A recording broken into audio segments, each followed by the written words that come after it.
And good evening and welcome to a very special episode of Endless Banter. Tonight is episode 41 and this is the Endless Banter Awards 2018.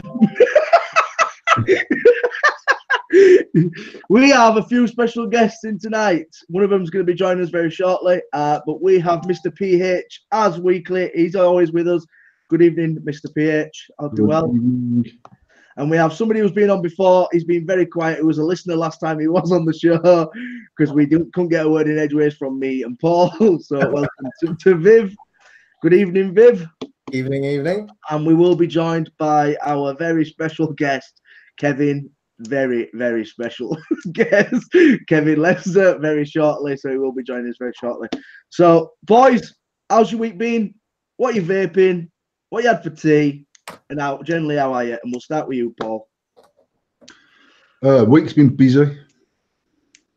Like I said last week, we're doing some big maintenance in the factory over the Christmas. So this week's been mental. I've been driving around giving wankers that I don't like bottles of whiskey because it's fucking Christmas. So I have to pretend that I like them because I spend money with us. So I've been doing all that good stuff.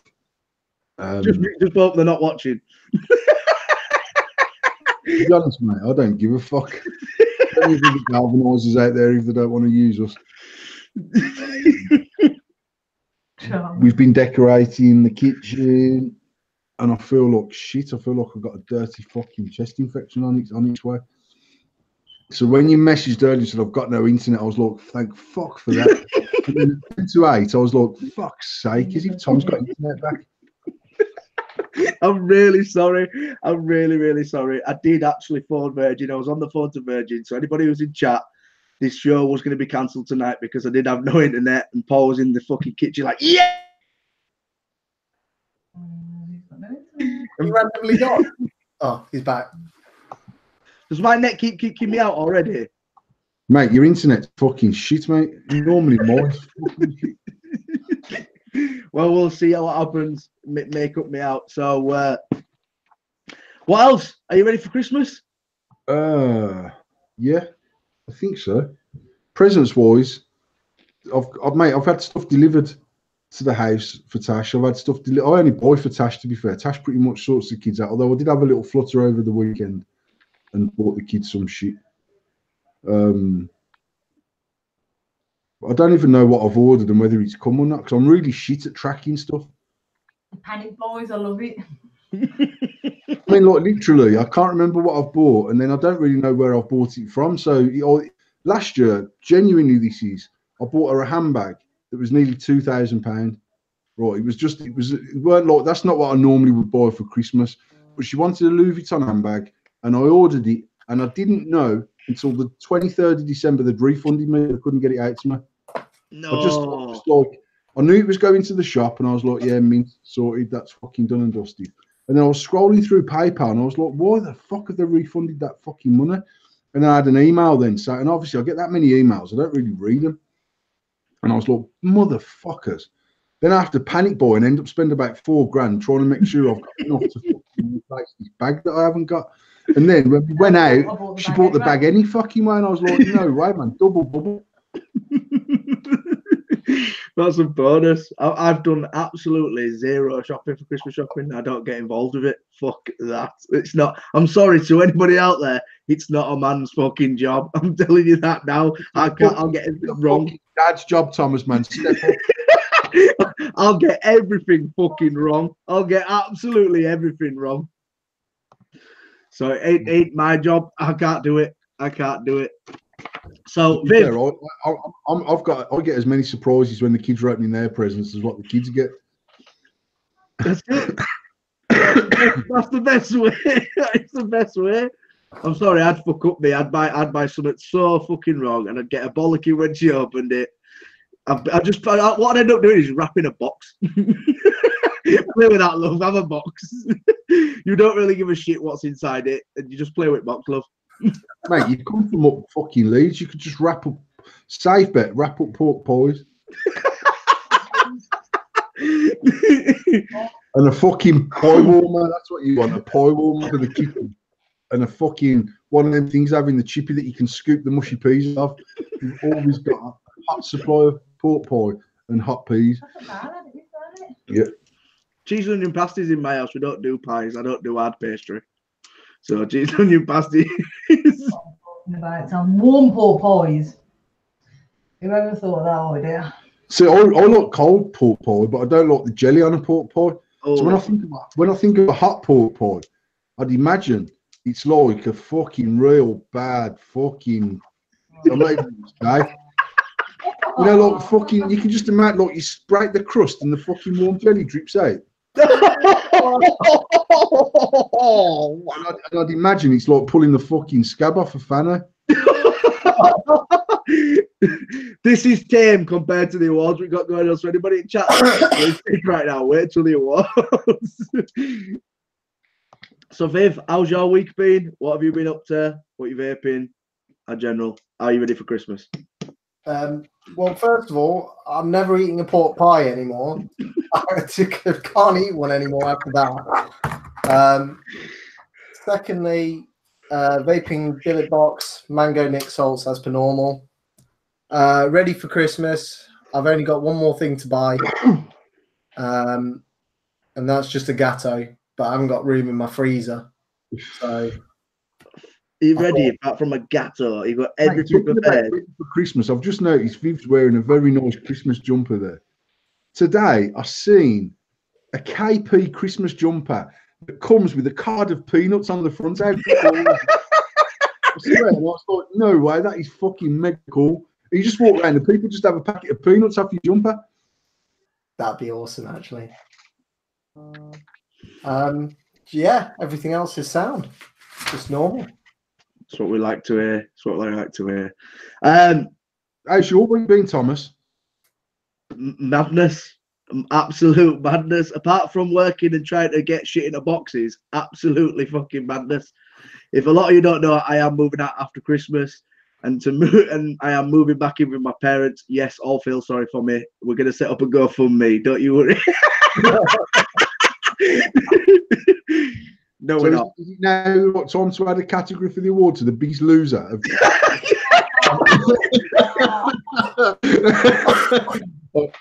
I'm joking, Tom. I'm joking. See, Tom's just fucked off now. He's like, fuck this, I'm out of here. Your internet's fucking shit, Thomas. Yeah, it isn't good, is it? Yeah, my internet keeps cutting out. I am sorry. I hope I'm back. I'm a better. You are back and you're better. Good. Yeah, no, I'm not biggest loser. Definitely not biggest loser. But I will be honest with you all. It's not nice fitting a fucking house into a garage. So yeah, I am pretty much a loser right now. When we moved into this house, we could have fit it in a shed. I'm not joking. We moved into this house and it echoed for months because the house was way bigger than the amount of furniture we had. We had a two-seater settee, and you know our living room's pretty big. We had a two-seater settee in it, mate. You could go Tasha. Echo down the fucking room. What he's basically saying is he could shout and you could hear him in East Wing.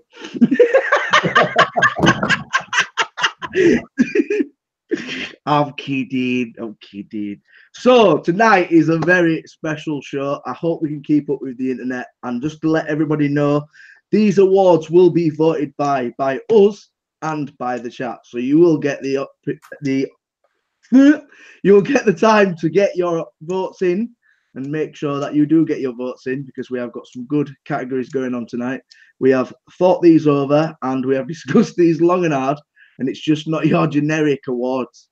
So I think we should get into one of the first awards tonight. I think we should start off with an easy one, a nice one this time, lads. I don't think we should start off with the terrible ones. Viv, which one should we start with? What award should we start with? Fundraiser. Say that again. Start with the fundraiser, because that's one that touched everyone. Yes, so the best fundraiser of the year. As we know, as Paul tells us every week, charity is a big thing now on Facebook, especially when you can fucking award your birthday to charity or yourself. I just want to make it clear, right? I want to make something clear. My birthday is on the 8th of January, and I don't want it donating to anyone other than me. Amen. I just want to let you know, Paul, you can actually set up a fundraiser that goes to yourself on Facebook. Can you read it? Yes. I'm fucking on that, mate. I want to see what I can rake in after Christmas. I'm not even joking. I'm going to set up a charity for me, just for me. I swear to God, you can. You can set up a fundraiser. If you go on the Create, they've just done a new Create bar on the top of Facebook. And when you set up a fundraiser, you can choose whether it goes to a charity, it goes to a GoFundMe, or it goes to yourself. You can actually create a charity. So get on it. I'm going to set one up on payday month, the weekend of payday every month. I'm going to teach you after, and we're going to set one up.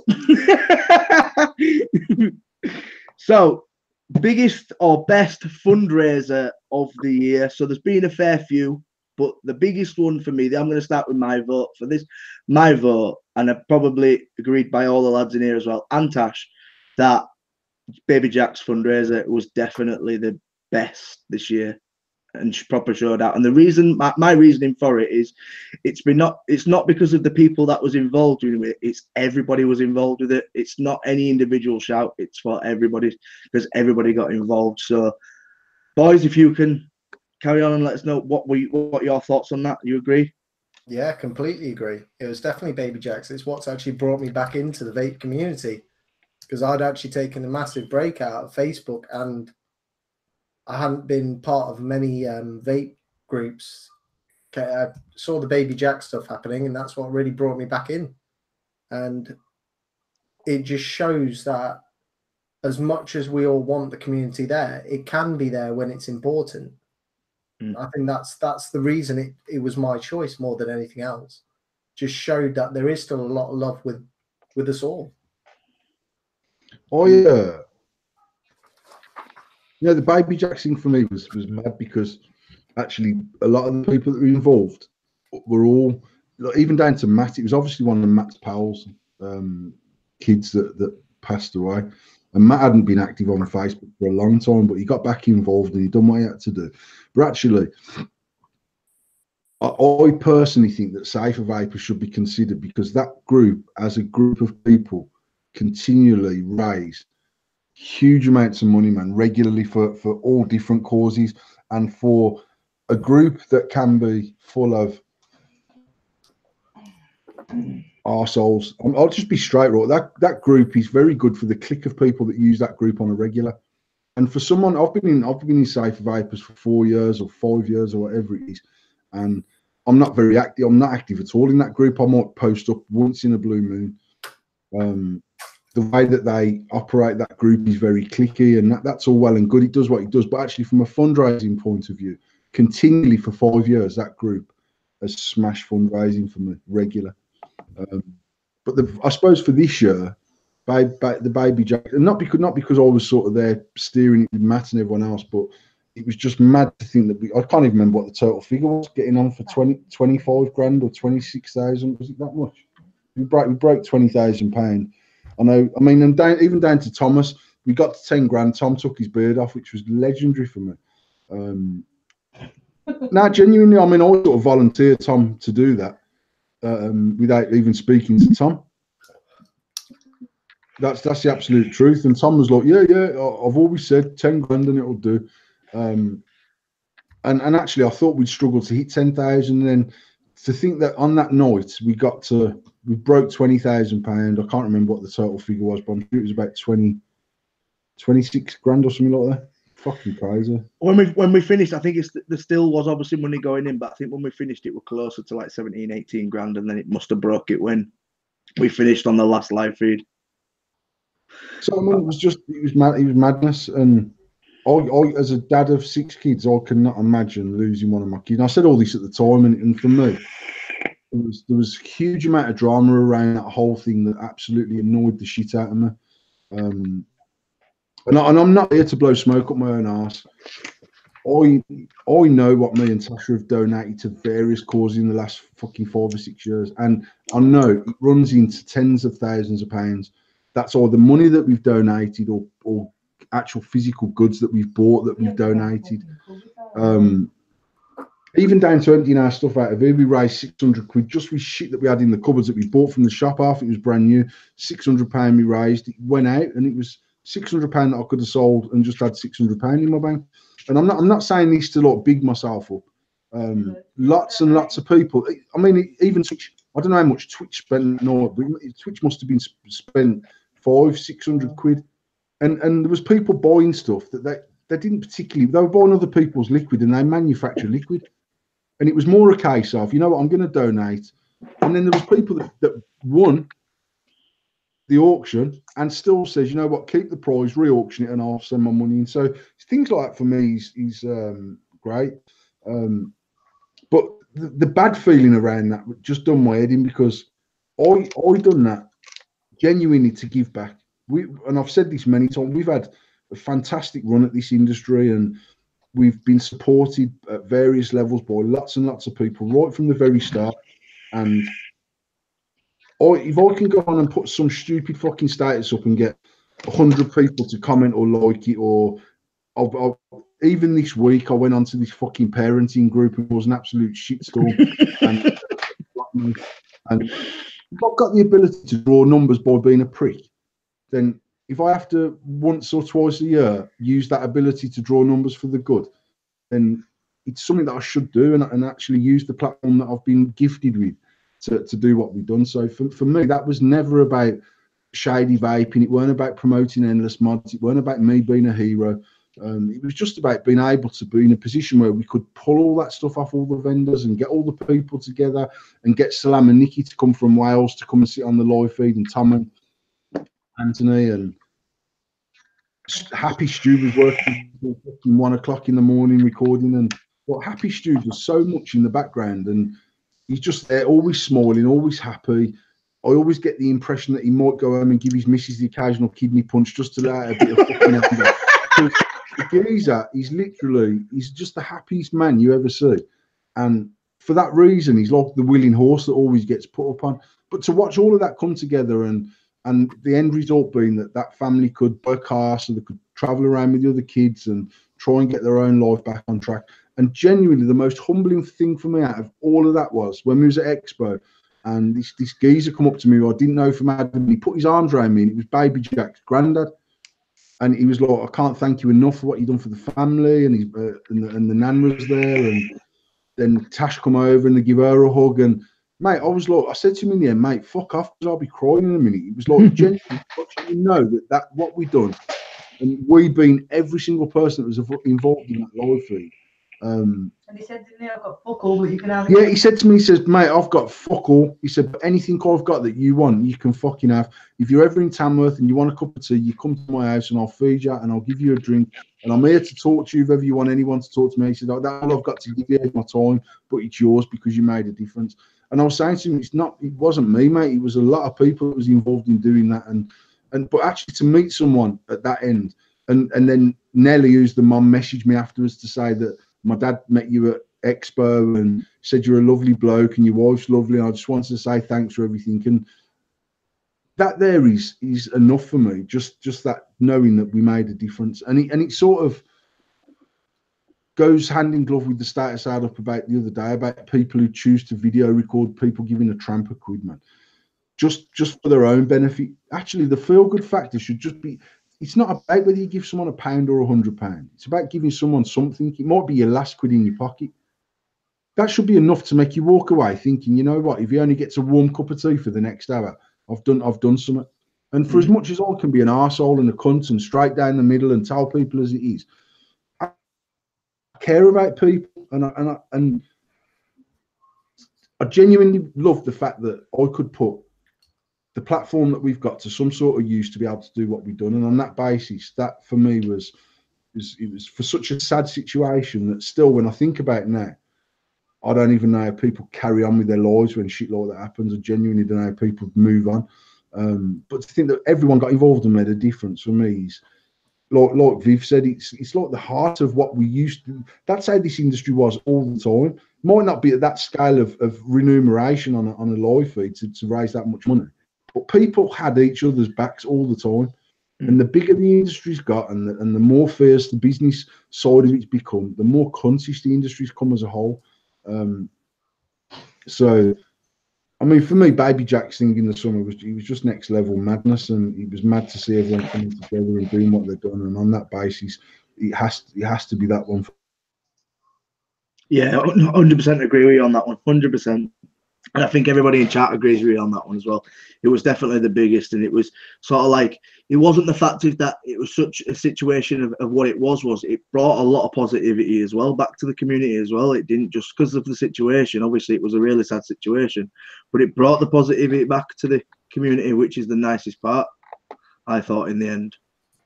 And obviously, we were able to do that. And so, Baby Jack's, I know we started on a bit of a sad note, so we better get into something. You know what? That's we could not. The thing is, right, for as sad as that situation is, nothing, no one could do to change it. The situation was what it was. Yeah. And actually, to turn it round into what we done, for me, was the best situation in a bad situation. It's like when people go to a funeral and they come back and they go, "How was it?" And they go, "Yeah, it was a lovely day." Now, obviously, you've just buried some cunt that you love. It's not a lovely day, but that whole thing for me was just the best of a bad situation, and no one can ever change. What happened, and it's done and it's gone, and people have to move on with their lives. It's just the way it is. But yeah, for me, it was humbling to be there that night and watch the money rolling in and watch it coming in, and people just keep bidding, and we had a few fuck ups with it. There was people, I know for a fact, Tim Davies bid some money on something, and he never ever got the prize. And I offered to send him the money back myself. And he says, "You know what, mate? I honestly don't mind. 70 quid he bid on something that I hadn't even got. It weren't even my prize." Because obviously some vendors sent us stuff and some vendors sent us a list of what they'd give us. And there was a bit of a fuck up. I sent parcels out to people on top of the stuff that we donated because they never got their parcel. I refunded a couple of people that wanted their money refunding. But like Tim Davies said to me, "Paul, I'm more than happy to put that £70 in for what it was. There's not an issue. I just want to let you know that I haven't had it. And if there's other people that might start kicking off saying you're trying to rob them and whatever, obviously that will always happen, regardless of what the reason for the fundraiser is. There's always going to be someone that goes, you know what, I put my last 20 quid into that and I haven't had my shit." And I get that, but we've done everything we could. Yeah, even down to a few weeks ago, when someone messaged for the stuff that Pixie gave, which was.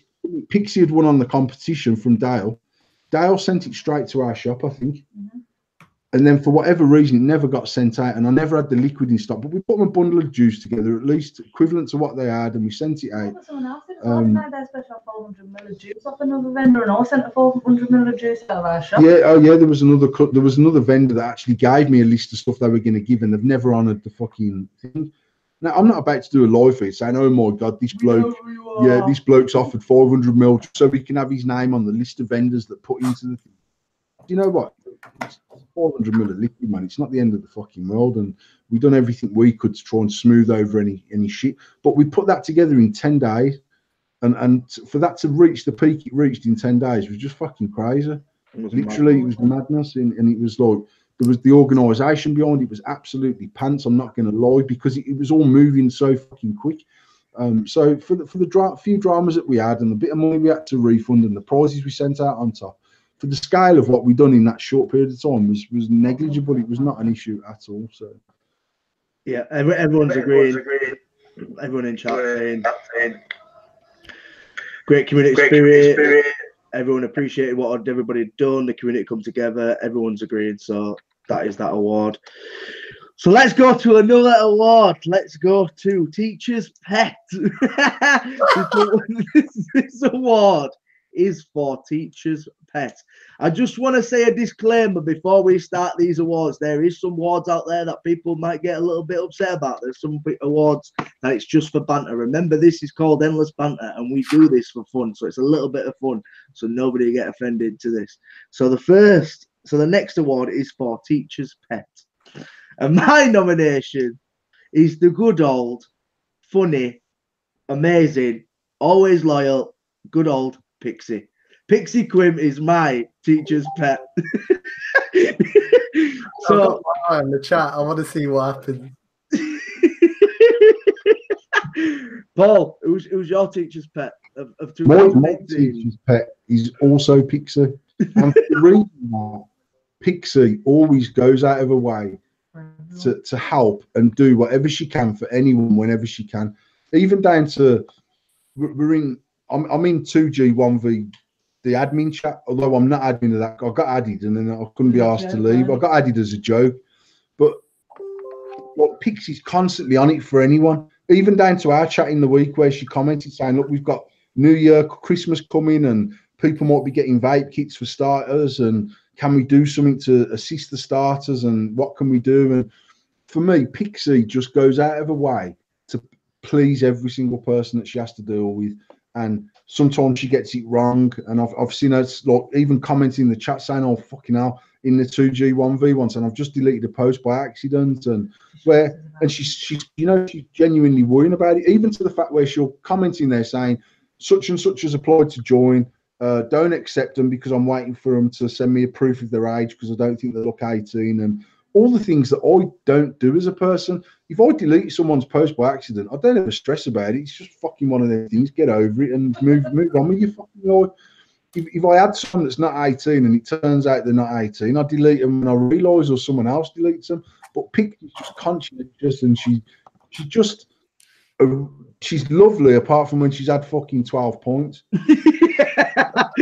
As it proved, Expo. So that award. But now, for me, Picture's Pet definitely Picture Man because she's like the kid that goes, Miss, can I take the? Do you want me to take the register back? She's just on it, but actually, you know, it's done from a genuine point of view of trying to help and assist people all the time. So I agree with that 100%. Pixie down for our teacher's pet. So that's quite a nice one. That is quite a nice one. We've got a fair few. I would love to sit here and read all these awards out for you, but I'm not. I'm just going to shock you with them. Boom, boom, boom. So we'll see how it goes. The next one is going to be, I'm going to ask this. This one's going to go to you, Paul. You've got to give us yours.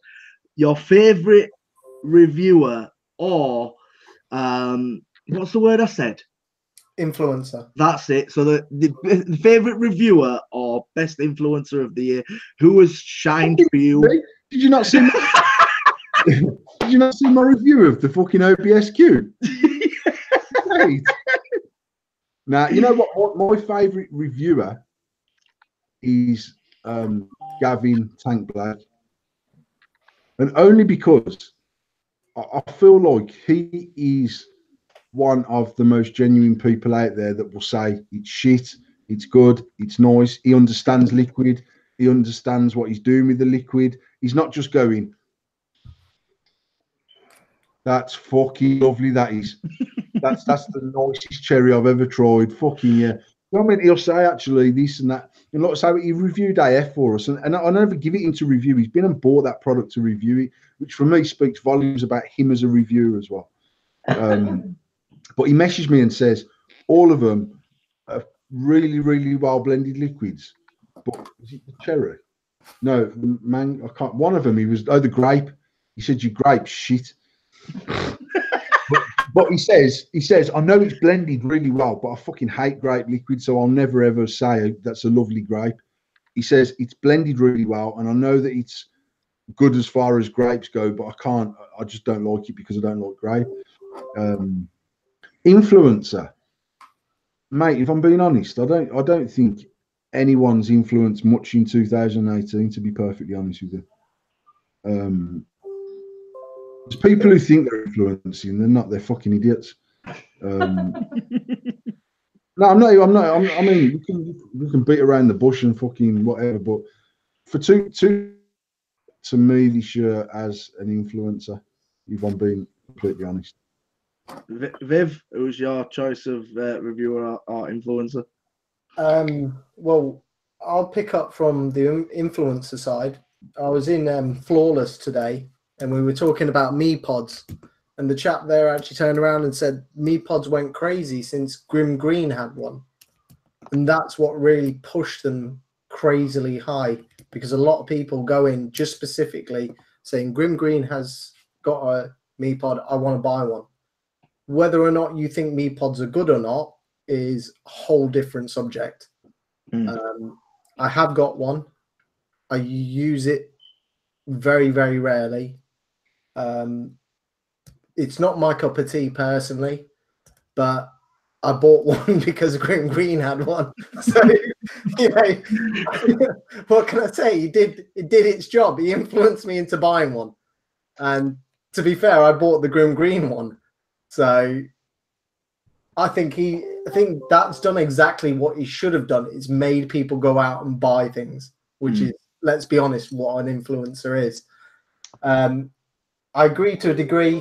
Gavin is actually quite funny. I see him. From what I see, he's a bit of a wind-up merchant as well, which again, it's funny as fuck. But I was also going to say, Vaping Bogan is also quite. You know, I find him a good reviewer, and I find him quite funny with it as well. I don't tend to watch that many reviews unless I want to buy something. Then I'll watch a lot of reviews on it, and I found him to be quite straightforward. If he doesn't like something, you pretty much know about it straight away, and that's what you want.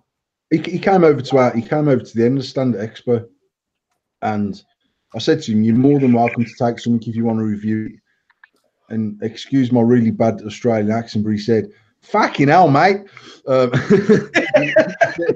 He said, "I don't mind taking one, but I'm going to downgrade because it take 21,700, mate. And it's fucking 2018."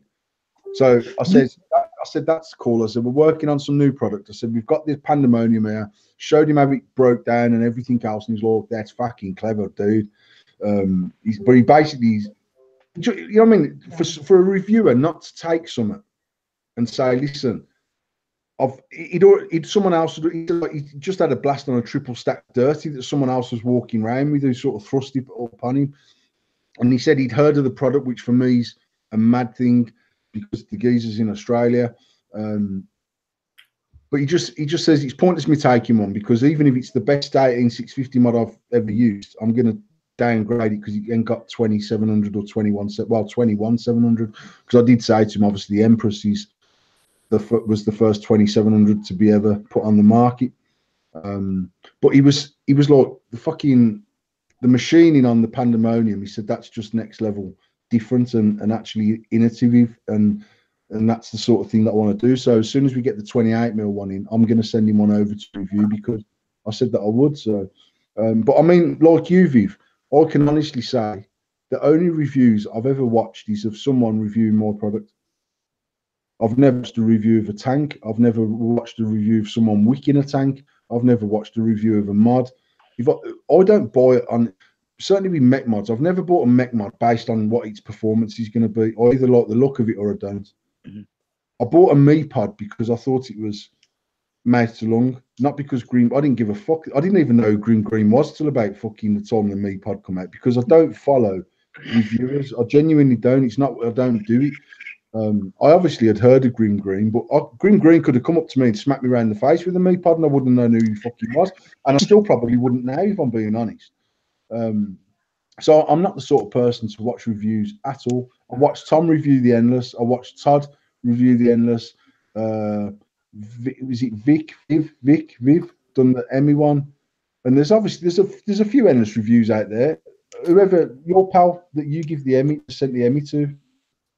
Oh yeah. We sent these to a fair few. We sent the idea to a few people as well, didn't we? I mean, I'll watch reviews on that really for me to get some personal feedback on whether they think it's good, bad, or indifferent. But I'm not a reviewer watcher because I like the look of something. And if it only lasts me 3 weeks, I'll just get another one if I like it, and if I don't, I'll move on to another product. And that's just how I am. Not only with vape gear, with anything in my life. I never ever go, "Oh, I want that sound bar, so I'm going to watch 240 reviews." The only thing in my life I've ever watched reviews of is when I bought the gimbal for my phone, and that was because I couldn't decide whether to get the China. I can't remember what even make I got because what's the big make that Dale had, like the fucking hell. Is it Phantom? No, I can't remember. There was basically 2 gimbals in that range. One of them was the one that Dale had, but he had the one with the built-in camera, and I wanted the one that took the phone. And then there was the other Chinese equivalent of it that was basically when I read DJI. That's it, DJI. There was the DJI, and there was the other one. I can't even remember what the fuck it's called, mate. But that's the only time I've ever watched reviews, and that was just the only, and because I didn't know nothing about them, what they'd done, how they worked, whether this other one was worth an extra 200 quid or whether it wasn't. Apart from that, I just have to Google what that was. I've actually got the DJI. I went and bought that. You got a gimbal. You didn't even know what the fucking gimbal was. I went to the Apple shop, didn't I? I was getting my phone fixed. You should start watching fucking reviews. I literally went into the Apple shop. I was bored while they were fixing my phone, so I went downstairs into the bit where they've got all the toys, and I think I walked out with about £700 worth of stuff, including an iWatch. Which I don't even know why I bought an iWatch, to be fair. You don't even have a fucking iPhone. I was just about to say, I ain't even got a fucking iPhone. That's how the salesman was. You don't know I've got an iPhone because I'm the only one that can do 3D pictures. Well, my nomination is totally different to you boys. My nomination is for two people, and it's Nikki and Salam. And I know they're not like big reviewers, but they are two of the nicest kids, and they are very honest in what they say. And the main reason why I like them as reviewers is because everything they get and they review, they give away every single product. Yeah, that's true. So they don't keep it and say, "Oh, we've got this," and stack all these mods and all these juices. They give it all away, and they do it for promotional for the companies. So if you send them a mod, they will promote that product and send it out to give it away. So for me, Nikki and Salam have got a big hold. I don't know what you boys think, but I quite like Nikki and Salam in that way as well. The thing that I like about Salam is the first time I obviously Salam was just when I say a little Welsh bloke, I'm talking little. If anyone's watched The Greatest Showman, Salam looks like the soldier that rides around on the horse. Right, Salam is a little Asian lad from Wales, and when we first launched the clean mod, I messaged the shop, and we used to keep numbers 1 to 10. I had number 1, Tash had number 2, and then the staff had so much. Stephen Greenwood, I think, had number 10s, and there was numbers for the first 10 people. And in fact, it went up to 11 because Kenny Rosenthal had 11 in everything that we'd made. But when the clean come out, I was like, make sure you keep 1 to 10, and then they were like, we've got 2 to 10. We can't find number 1. So I messaged China, and I was like, number 1's not here. Can you make me the number 1? Because they don't replace the ones. They go for it and go, that one fucked. Just throw it away and just carry on the next number up. So I was like, can you make me another number 1? And she was like, yeah, when you do the next batch, we'll do a number 1 for you. And I was like, all right, cool. Anyway, at the time, UK Cloud Lounge used to stock all the Endless. So about 4 weeks after we launched the clean mod at the NEC, at the expo, this Salam, who I don't know from Adam, messaged me going, all right, bro, I've got your fucking 001 clean mod. And I was like, you motherfucker. I swear, he proper done my head in. And he was like, you know what he said to me, though, the little cunt? How much is it worth to you? And I says, fuck all you. Swear to God. I said, fuck all you prick. I said, I'll have another 001 made and say you're rocking a clone, you mad cunt. Then to be fair, he actually said to me, do you want to swap it out for another number? And I says, but mate, he's still got that 001 and it's fucking mint. He's looked after it, he's cleaned it. And actually, I remember saying a few months later, you know what, he used to send me, he was like, he got one of my kids, he used to send me regular pictures of it and go, oh mate, I've still kept it clean, it's lovely, it's working brilliantly, whatever. And then when we done the V-Juice Endless tour and we went to the UK Cloud Lounge, I met him. And obviously the first thing he'd done was thrust this fucking copper clip, the copper one as well, man. I was like, fucking cunt. But then following UK Cloud Lounge, actually, he created that group and he's grown a really, really good group there. And he's got some hate along the way for various reasons off various people, and he sent the show to be even going into that for. But for me, Salam's never done us and me service. He's been. I've never sent. Well, I don't know what people think we do, but we're not the sort of company that sends out free shit on the daily basis to people that support us. Yeah, we sent him a full range of AF. And give it away because when I seen him the last time at the end, in fact, did he come to Expo? Yeah, he did. He come to Expo and he's like, oh yeah, I haven't tried that flavour. That was my Welsh accent, by the way. And I said, And I was like, I thought we sent you the range. And he said, oh, we actually give it away, mate. We've done a competition and give it away and whatever. So, I mean, I can't even think of it. Even I said to Salam on a live feed a few weeks ago, message me your address and I'll send you some battery wraps, because they were doing a whole thing on battery safety. And he never did. But I would have sent him out the battery wraps and he never ever did. And yeah, and like, even when he'll message us like tonight, Tash has asked me about some. We've got a big giveaway coming on 2G1V for the 20,000 numbers on there, and Salam's doing a Christmas one.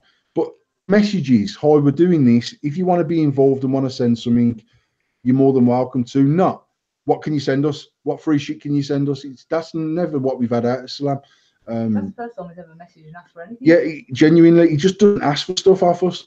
So on that basis, he's always been sort of loyal to us without having a need to be loyal to us, which for me is the best type of loyalty that we can ask for. There's lots of people that support what we do who aren't getting thrust free shit, including Adele. Adele has constantly repped us hard for getting on for 18 months, 2 years, or whatever it is. And she's had, I bet I could fit anything we've sent Adele in one hand. 100%. So I'll agree with you, man. Nikki and Slam for me are proper sort of grassroots. They're not reviewers. Are they influencers? But they've just got something about them that attracts the grassroots people that want to get along and just fucking do what they're doing. I don't know. Yeah, they're proper. They do it all for nothing. Even like that, they'll put a post up, Salam, saying, oh, I'm really sorry, I can't do the live feed because I've been at hospital all night with my son or whatever. And I was like, mate, you do not have to apologise that you can't do a live feed. You just don't do the fucking live feed. But he feels obliged to actually go, shit, we're supposed to be doing a live feed tonight and we can't do it. And then last week or the week before, he put it back until Wednesday and then realised it clashed with Banter. And then he was like, fuck, I can't do that at 8 o'clock because Paul goes live with Tom at 8 o'clock. And I don't know, I just like Salam and Nikki. And actually, when they come down to Wales, from Wales to the Baby Jacks thing, they're just two genuine blokes. That's my dealings with them. I can't speak for everyone else. I can only speak with the way that they've been with us and we've been with them. And for me, they're just two genuine kids doing what they do because they enjoy and love doing what they do. So, agree wholeheartedly with that, and I think everyone in the chat sort of agrees with everything we've said. So there's various people getting that award this year because obviously there has been a dip in the community, but there's also been certain things in the community that sort of give us that sort of push with people like Nikki and Salam. Right, so the next award, let's go into something fucking raw this year. I'm gonna go cunt of the year. Right, and I'm gonna say my nomination for this, but my nomination has another word in it, so it's not cunt of the year, so it's not somebody who is a cunt. Mine is funny cunt of the year, and that would go to Mr. Paul Harrison himself, the funny cunt of the year. And people say cunt in negative ways, and we always say cunt in a funny way, in a light-hearted way. Honestly, my nomination is for Paul because every week, day in, day out, does he give us some of the fucking biggest laughs. So funny cunt of the year goes to Mr. PH for me. Paul, you can't nominate yourself. I was going to say, I agree with you wholeheartedly. Cunt of the year, man. Fucking hell. But you can say it in a different light. So you can have cunt of the year as mine's funny cunt of the year. Like that's at mine, but you can say it in a different light, so it can actually be the biggest cunt. Like, who would you say was a cunt? And as I've said previously, this is, if anybody gets offended by anything that's said, this is just a bit of fun. Listen, if I nominate cunt of the year, mate, this ain't a bit of fun. I'm going to go in fucking ham on them. So you go first, Ruben. Give me time to think about how I word what. Me and Tom had a bit of a chat before we started this, and yeah, I agreed with Tom. He wrote. I was writing down as he was telling me. I was writing down all the different things so I can write down on a piece of paper what I think. Same as me. I've got a piece of paper. I've got fuck all. I'm just reading. And I thought to myself when he said Paul, I was like, what?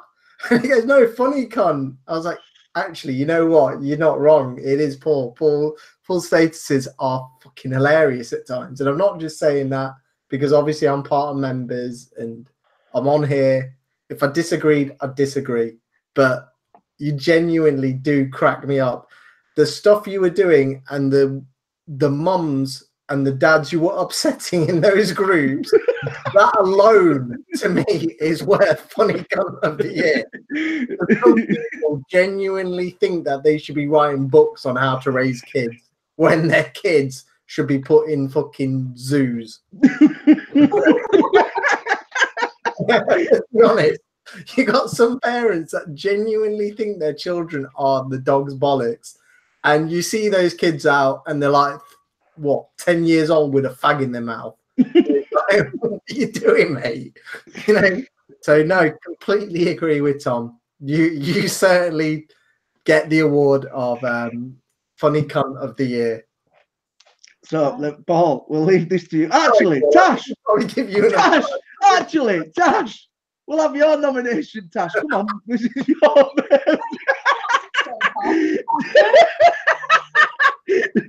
Tash, who are you nominating for cunt of the year? Let's have Tash on this one. I agree with my husband. All right, that's fine. Paul, who is cunt of the year? I don't even know if we should go into this on this show. And we probably shouldn't. Nah. I'm going to go for. Oh well, Madeline McCann's put it in the chat. Madeline McCann's on it. Well, I said the chat could have their vote. I said the chat could have their vote. So The chat's had their vote. But I, as I say, my vote's for you, Paul. But as I say, you can say what you want. We can My have. vote's fucking Madeline McCann, mate. I'm not even going to look. I'm not going to go into the ins and outs of it because I've actually sent the show for it. But I'll do a whole special on that in the new year. Let's move on, man. Let's move on. So Paul gets the award of funny cunt of the year because nobody else would vote. No, it's in the chat. We'll leave it to them to decide. So chat. To be fair, we should just ask the chat right now what they think. It's right. So what we'll do is we'll go on to the next award, but while we're waiting, because obviously the chat is lagged, so we'll ask the chat. Chat, if you would like to comment on who is the cunt of the year, you may comment in the chat. Let us know. But we are going to go on to the next award, and the next award would be biggest beg. Oh no! Yeah, I'm with Madeline McCann.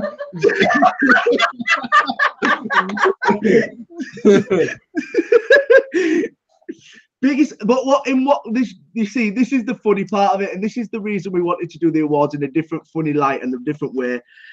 We've all had our fucking differences this year and whatnot, and this year has obviously been a very, very, very, very surprising one for us. So yeah, biggest beg of the year. Would you say I'm gonna start this, and I'm not gonna give it to an individual. I'm gonna give it to anybody that is out there just for free shit. I'm gonna give it to free shit hunters. Biggest beg of the year is to anyone that is a fucking free shit hunter. Okay, well that is such a broad spectrum, Tom. I'm gonna give it to anyone with anxiety. I'm fucked then. I feel wrong. I've actually got a name. You guys have just been really. What with you, Tom? Who's your biggest? Well, I'm only saying this because I know he genuinely will find it funny, but Danny the Cup Talbot. Every time something's going on, that guy wants a fucking cup. And that's the only reason I'm saying it. No other reason. He does not. I mean, I understand why he wants cups. He explained to me everyone wants a hat, so he just wanted to be different. But yeah, I kind of feel bad now. Madeline McCann says Beth Boyd. Madeline McCann's on it tonight. Madeline McCann is someone who can't even. You know what? She's been gone for a long time, but she's frigging knows her shit. Well, James Clark. Oh, Madeline McCann. I thought he was on about Beth Boyd. No, have you seen what James Clark's wrote? James Clark put biggest beg, Bethany Bedsore Boyd. Oh, we're getting some names in here. There is some names flying up in this chat. As I said before, this is all for fun. This is nothing serious. This is all just a bit of fun, bit of laughter. So don't take anything too serious. And Maddie is on fucking fire. Let's say that for nothing. So Paul's going with anxiety. Look, you've given a category of people after free shit. The biggest begs for me is a bird, any bird that's half decent looking with a half decent bod who posts a status along these lines, hi honeys or something like that. Absolutely gutted. My fucking vape fell out the car window and I can't afford to buy a new vape. It means I'm gonna have to go back on the stinkies. And by the time we refresh it, now she's a big beg. Right, whoever just generically posting saying, "Oh, I've lost my vape or I'm out of liquid, I'm gonna have to go back on the fags." The biggest begs are the fucking fickle men that go, "I love you. I've got a brand new spare fucking mod that you can have. Give me your address and I'll send it out to you, and then I'll know where you live and I'm gonna stalk you until the day that I die." Yeah. Google Maps on fucking address and that. Or can I send you some liquid if you need on a packet of fags can afford to go and buy a blue pen from the fucking news agents From the pound shop. Agree with that 100%. You can go and buy a fucking from pound shop. You can buy a vape from pound shop. From the pound shop for £1 now. Well, no shit, Sherlock. It's at the pound shop.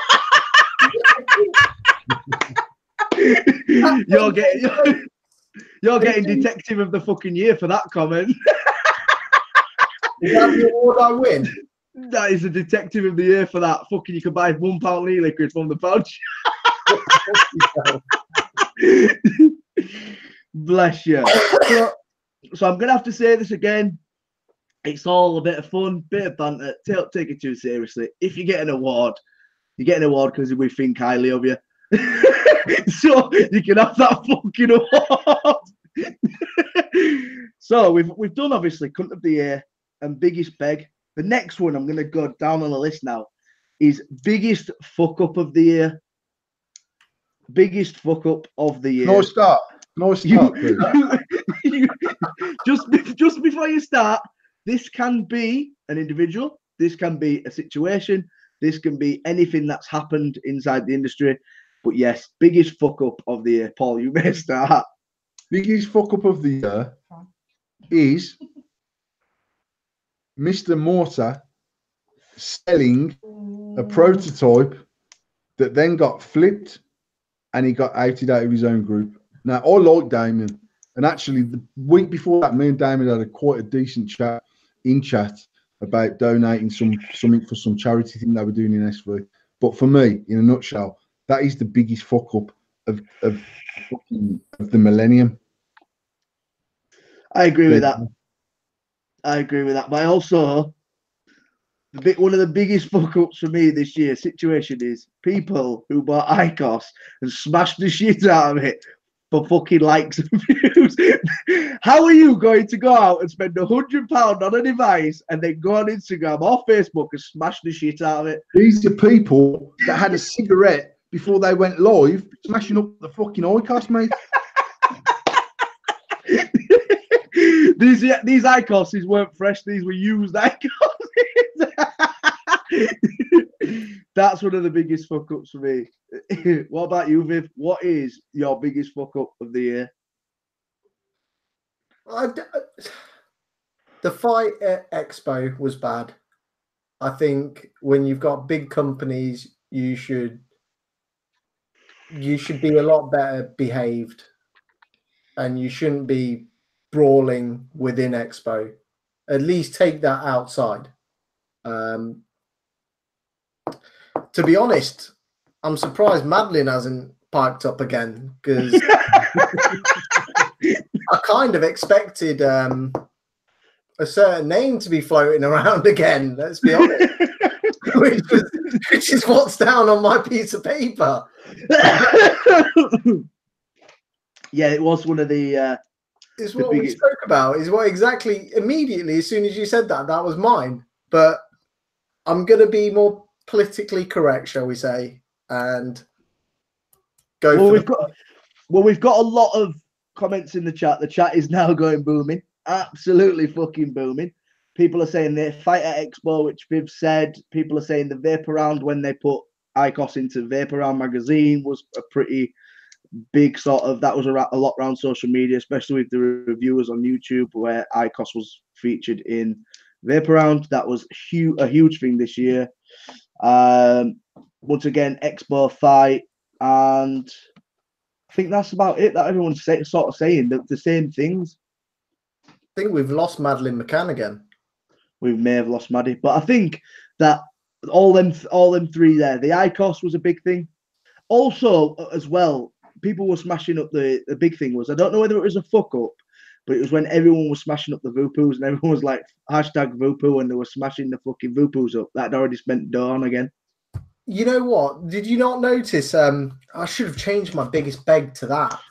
When Vupu asked for reviewers for the Vupu 2, did you see the 9,000 comments on there? Well, I know you guys aren't massive on Instagram, but they put a thing up on Instagram saying we're looking for reviewers. And a lot of the people that said we'd never touch Vupu in our lives, you know, we're dead against them. How dare they do that to him? Were the ones there asking for the free friggin' new Vupu that was coming out to review it. But yeah, I think they screwed up a little bit, Vupu did, with what they did. I'm just reading through the things Perry's put down. Wasn't it a normal guy asking for free stuff, that fight? I actually never got to the bottom of what happened in that fight. I just saw some really, really like circle-looking guy basically rolling around. I had no idea what was going on. I thought it was actually the two juice companies involved. I don't think it ever got down to that, but it was. I don't think it ever come out who exactly it was. It was definitely Soldier and another.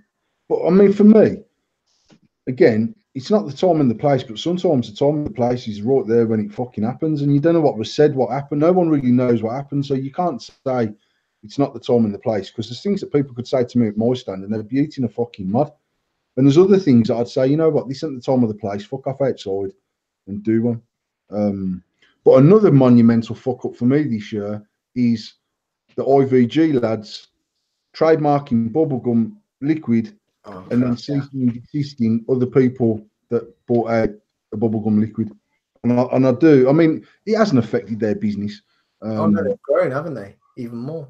No, I mean, to be honest, mate, I never had an issue with that whole side of things. My issues are completely different with them boys, and I don't really know them, but I know one of the lads that was involved with that business from the start. But so I never had an issue with the whole cease and desist thing. I never had an issue with them trademarking it. I sort of had an issue with them claiming to be the first person ever to do Bubblegum's million flavours, because I know that's not the fact. They might have trademarked it under that section of e-liquid stroke electronic cigarette fucking paraphernalia. But then to start ceasing and desisting people, it was naughty in my opinion. Yeah, definitely because that was a huge thing as well that went on. I think this year has definitely been a massive fucking learning curve for a lot of people and a lot of companies.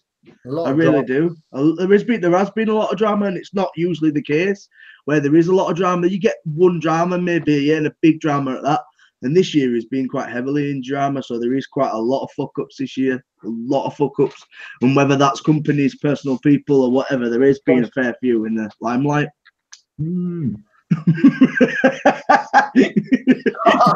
Okay. So there's been a fair few fuck ups. So the next, we're going to go through a nice one now. We're going to go to, and this one was thought up by Paul and Tash, and this one is the Lifetime Achievement Award. And I'll hand this to Paul because this is not going to be one that we're going to vote on. This is one that I don't know whether Viv knows him or not, but this is an old school vapor, a really, really old school vapor. He's been in the game a long time. Paul, if you'd like to give the award to that person. My Lifetime Achievement Award, or our Lifetime Achievement Award, is going to Mr. Stephen Greenwood.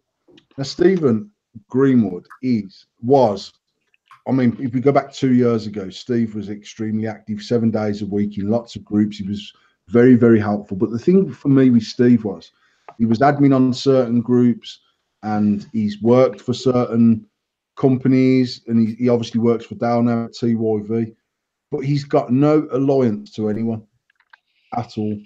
And actually, if I'm honest, we had, what was their mods called that we had, the clones? Which one? Tom, what were their mods where you could pull the sleeve off like a minikin?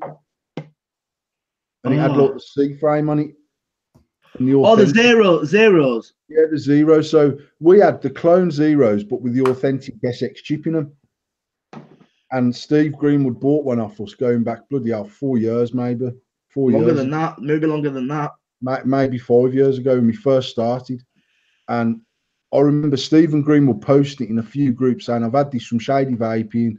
And actually, genuinely, it made a difference to our presence online, both for our online sales and then us as a business on social media.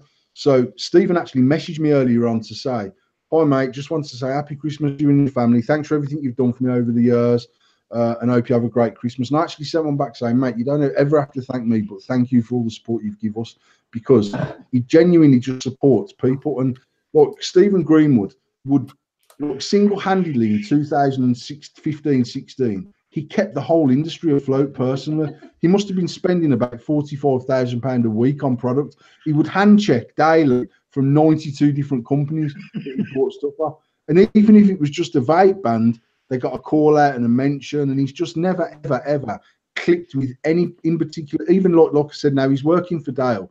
But if he's using a juice from someone else that he likes, he'll say, I bought this, it's fucking nice. And that's just Stephen Greenwood. He's just a straight up, genuine geezer, but much like Pixie, bit of a prick when he's had a drink. but Stephen Greenwood, he's yeah, there's things about Steve. There is a lot of things about Steve. Like Steve these days, like he was before, I remember him giving out mods to people saying that they'd had a broken mod or something like that. These days, he'd get fucking fleeced. But back in the day, that's very much what he was like. And he probably still like that today. But I remember seeing him and checking fucking 90 packets of coils from you one time and stuff like that. Literally, I think they were Kanga coils or something, and he literally must have bought the fucking lot from you. Someone posted on the wall, they had a model for sale. Yeah. And Stephen Greenwood commented on their post on their own Facebook saying, name and date, please. And he was like, it's my own. Yeah. He was in that many groups as admin. Someone was selling their own mod on their own profile, and Stephen Greenwood said, you either need to put a name and date on it, or I'm going to have to pull your post, bud. Brick. He's on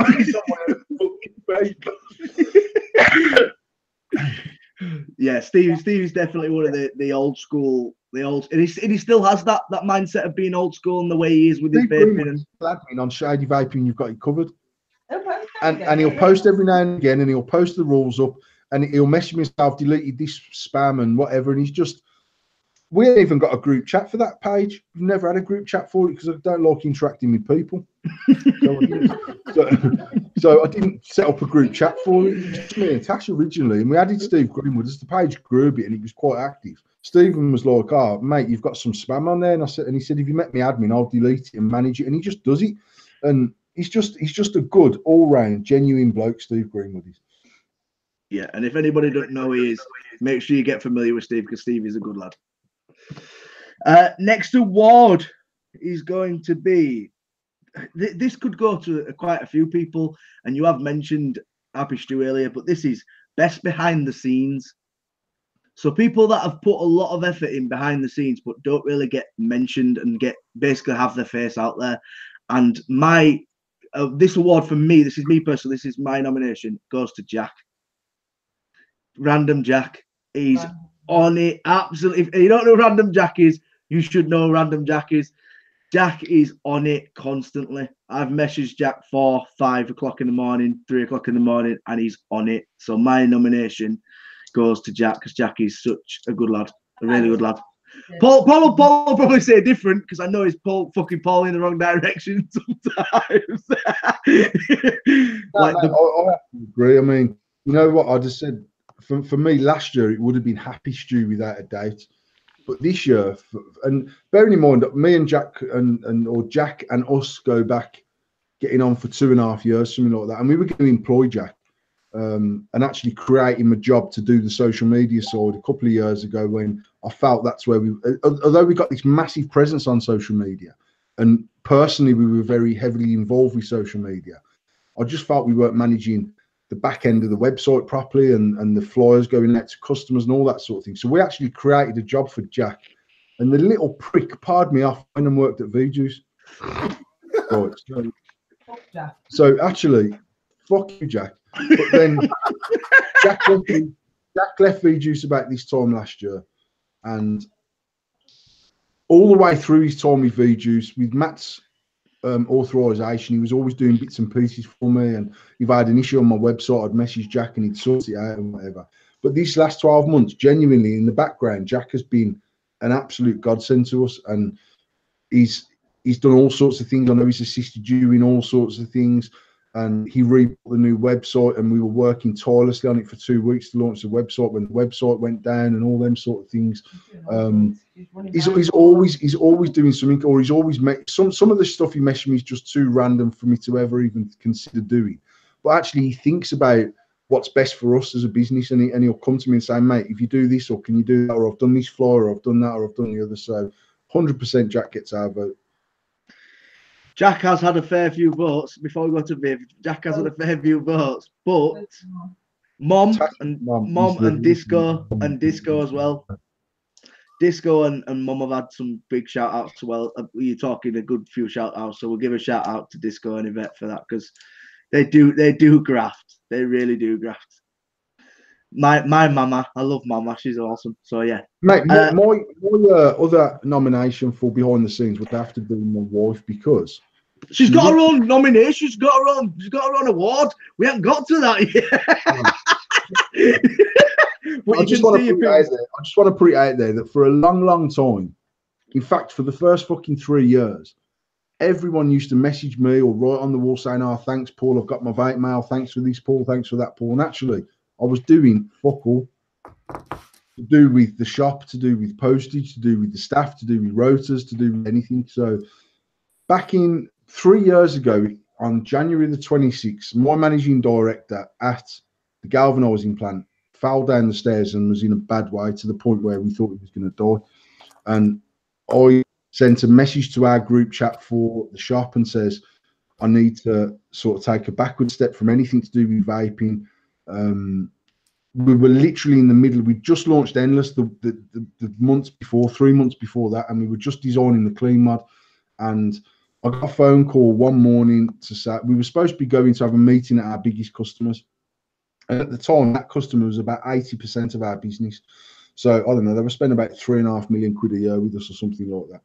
And I'd said to Tasha the night before, I've got Taylor's in the morning, so I'm going to meet Tim there in the morning and blah, blah. And about 7:30 in the morning, my phone rang, and it was Tim. So I answered it and said, "Morning, mate. Have you shit the bed?" And it was his wife. And I was like, "Oh, fuck, you know." And because Michelle was on the phone, I knew something weren't right. So she said, "Look, Tim's had an accident. He's in ICU. He's not in a very good way. Blah blah blah." So that was on the Thursday. So I get into work on the Thursday and said, "Look, Tim's had an accident and whatever. I've cancelled this meeting." Friday, I had accountants in, because like financially, Tim deals with everything. He's paying wages. Well, the wages could get paid, but he does the salaries monthly. He's paying all of our suppliers. He's ordering zinc and dealing with big amounts of money just to run that business. And no one knew the passwords to fuck all. Like literally, we were in the shit. So that happened on the Thursday. I never went and seen him in the hospital until the Monday. And I'd spoke to his wife every day and just said, "How is he?" And he was basically in a coma. So I went and seen him on the Monday, and to say that it was mad. Look, me and Tim's owned that company for 10 years, and we work together exceptionally well, and we get on really well, and we have very straight conversation, and we have disagreement that's done in a professional way, and we agree what way we're going to go forward with the business and all of that sort of stuff. But I went into this ward in ICU expecting him to be sat in bed with a Mr. Bump bandage around his head and looking groggy as fuck. And he was laying intensive care with about fucking 20 machines around him, keeping the cunt alive. And it was mad. I remember They were at the QE, which is about 20 minutes from our house. And I remember driving home from the QE and just tears running down my face. Not sort of crying or ooh, but just tears were running down my face, thinking, this is a man that's got 7 children. He lives in a house that looks like the fucking one out of Home Alone.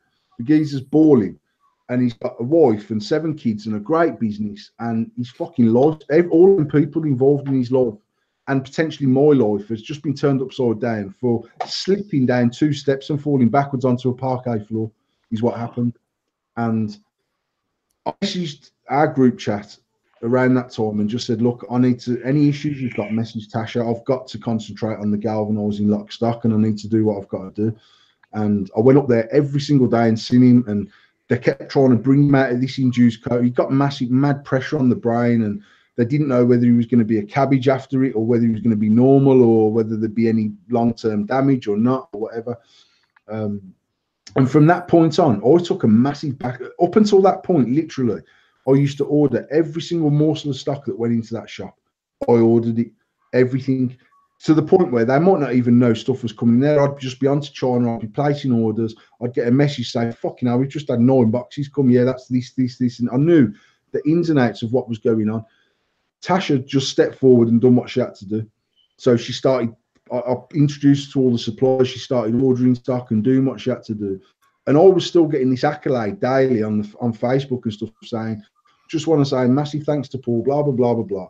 But actually, Tasha was like literally carrying that business. So for me, and not just that, just everything I've done in 10 years, good, bad, or indifferent, fucking random or not, she's always supported everything I've done. And that's really enabled us to do what we've done, because even things where she's not even been 100% on, actually when it's started snowballing and rolling, she joins on and we get on and we crack on and do it. So I just want to say a genuine thank you to Tasha for the support that I get off her all the time, whether that's business or not. So that's just me, my little person.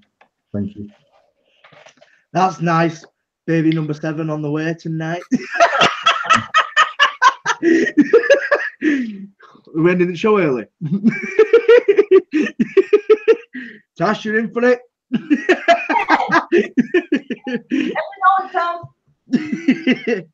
Right, so our next one after that was a quite nice one actually. This one is for Ranter of the Year. So I'm leaning back to Paul because Paul loves his rants. I always lean to Paul. But there is somebody that's been outshining Paul recently with his rants. Up your game, Paul, up your game. So, but yeah, I'm going to go for Paul. My rants and randomness, ranter of the year goes to Paul. And that's my honest truth because nobody else does it like Paul. But I know, Viv, who's your ranter of the year? I think I'm going to have to give it to Ads. It's just ranter of the year. You know what? He's killed it. Paul, I'm sorry. He's killed it off, mate. You know what? It is genuinely right. I obviously get my memories every day. So I'm getting memories daily of my rants from 2 years ago. And actually, my rants have never, I can't think of any particular rant where I've specifically gone head to head with someone. No. Apart from the one that I've done earlier on this year that I'm not even going to go on about.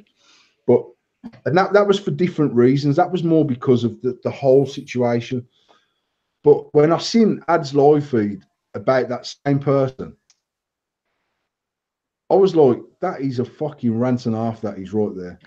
And knowing what I knew was actually,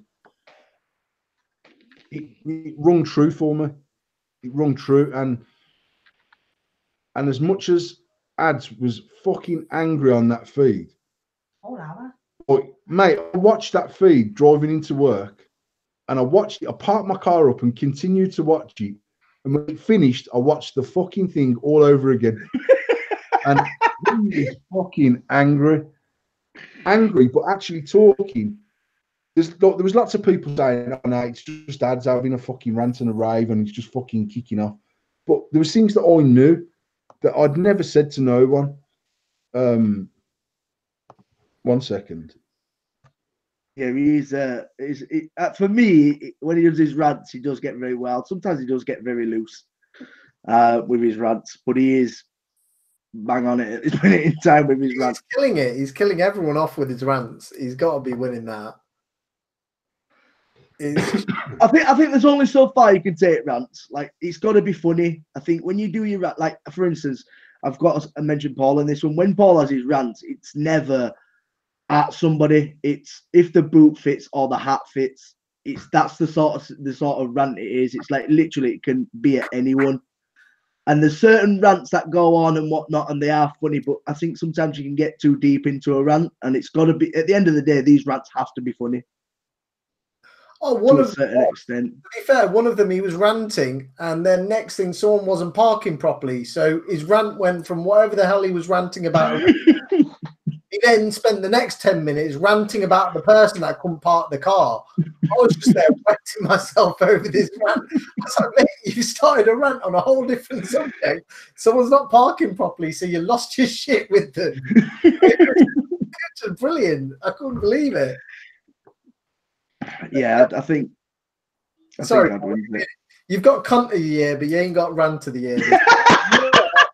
I made a conscious decision coming into this year to not be so ranty about things that I didn't need to rant about, and I've probably failed miserably at having that whole I'm not even going to rant.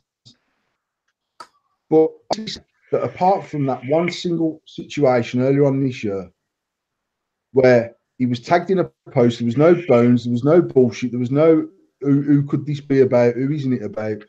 My statuses are normally born from 3 or 4 days worth of me seeing absolute dickheads in my newsfeed, and then I'll see the 5th fucking stupid status, and that will inspire a whole fucking rant about that subject. So when people are going, oh, I've had people inbox me on about me, and I'm like, read my status. If you think it's about you, fucking strap it on and wear it, mate. What's that, Tom? What's that? I agree with that wholeheartedly. Like, I'll never look at your status and say that's aimed at somebody. It is just a general post, and it is literally people will sit there, and I've seen it before. I've seen on your statuses people saying, "Is it about me? You're talking about me?" Damn it! If the hat fits, wear it. And it's just a random status. And I think people take stuff like that, like rants for me on Facebook is meant to be a little bit of fun. And you've said it on previous shows, you'll get people who will sit there and look at one rant and say it's absolutely fucking hilarious. And then you'll do another fucking post and they're up your ass because the fact is they think it's about them. And that's look, this whole thing on this baby fucking group, mate. I got added to this group by I don't even know who. And it's called Improper Parent Advice or something like that. The rules to this group are like the rules I've seen in any other group, but the essence of the rules are no snowflakes, no getting offended, people in here are brutally honest, no reporting, no screenshotting to other groups, no getting in contact with people's employers. But it's like a really in-depth set of rules to basically allow people to be a cunt in there. Imperfect parents. So I read the rules and thought, fuck me, this group sounds right up more street, man. I'm going to get fucking balls deep into this. And I put a post up saying, it was literally a post similar to the post I put on my own. Why the fuck would someone take a video of a kid's rash that blatantly looks like meningitis because the kid's limp as fuck, and post it and say, hi, I wonder if you could tell me if little Shanquita's rashes should be of concern. I've got an appointment tomorrow at the doctor's, but I just wondered what you lot think. Now, these are people that sniff cocaine for jokes, right? They're asking cocaine heads for medical advice about their sick kid. So I put this post up saying, who the fucking hell videos their kid and not text them to A&E and gets them looked at? And they're like, well, I can't go to A&E tomorrow. I've got my fucking nails booked in. So if he's, you know what I mean? So that sort of mentality. And then the subject got onto sepsis. Now, I know that sepsis is a blood infection. Well, I'm not a thick cunt, but someone started going in on me saying, look, there's people on there saying, well, basically, you shouldn't run to A&E for everything. And I says, no, but I've seen people like post fucking pictures of a 2-year-old that's now gunned a fucking piece of wood to its head. And they're going, oh, does this look serious to you lot, or shall I just pull it out and fucking stick a plaster on it? And I'm like, are you lot for fucking real? But this whole argument got extremely heated on this post I put up. Now, this woman was saying, my kid's had sepsis 7 times. And I put, well, what the fucking hell are you doing to her? Mate, I'm not joking, right? They all got proper sore as fucking there. Properly sore. Then I put the post up straight away saying, oh, and another thing, if you've ever took a video of fucking Destiny giving 20 pence to a homeless person just so you can get your fill of likes on that day, you're a massive cunt. And I've just got all these, obviously this group's clicky as fuck. It's 25,000 strong. There's a clique of people that are posting there every day about their fucking ADHD kids. And they all started switching on me, so I just turned into like chief troll. Literally, I was trolling the shit out of them. And I got muted for 24 hours. And I was like, you motherfuckers. I was inboxing the admin saying, why the fuck have I been muted off this group that allows people to speak their mind? It's fucking bullshit. Obviously, I put that post up on my own status. Friends of mine went and joined the group, and there was like a little mini fucking ad pull back to the fucking chat campaign going on in there. I've got the ability to post again at 8:22 on Monday night. So at 8:22, I posted a rant saying you're a bunch of fucking idiots, man. You don't know you're on about can't be sensitive, and you fucking muted me for 24 hours, you pack of cunts, and fucking went in on it. I then went into the kitchen and painted from 8:22 till about 9:45. By 10 o'clock, I'd been banned off the group, mate. Full on banned off the group. And I was like, I was saying to him, you've wrote these fucking rules and you're all fucking there crying about what I've put on there. It's bullshit.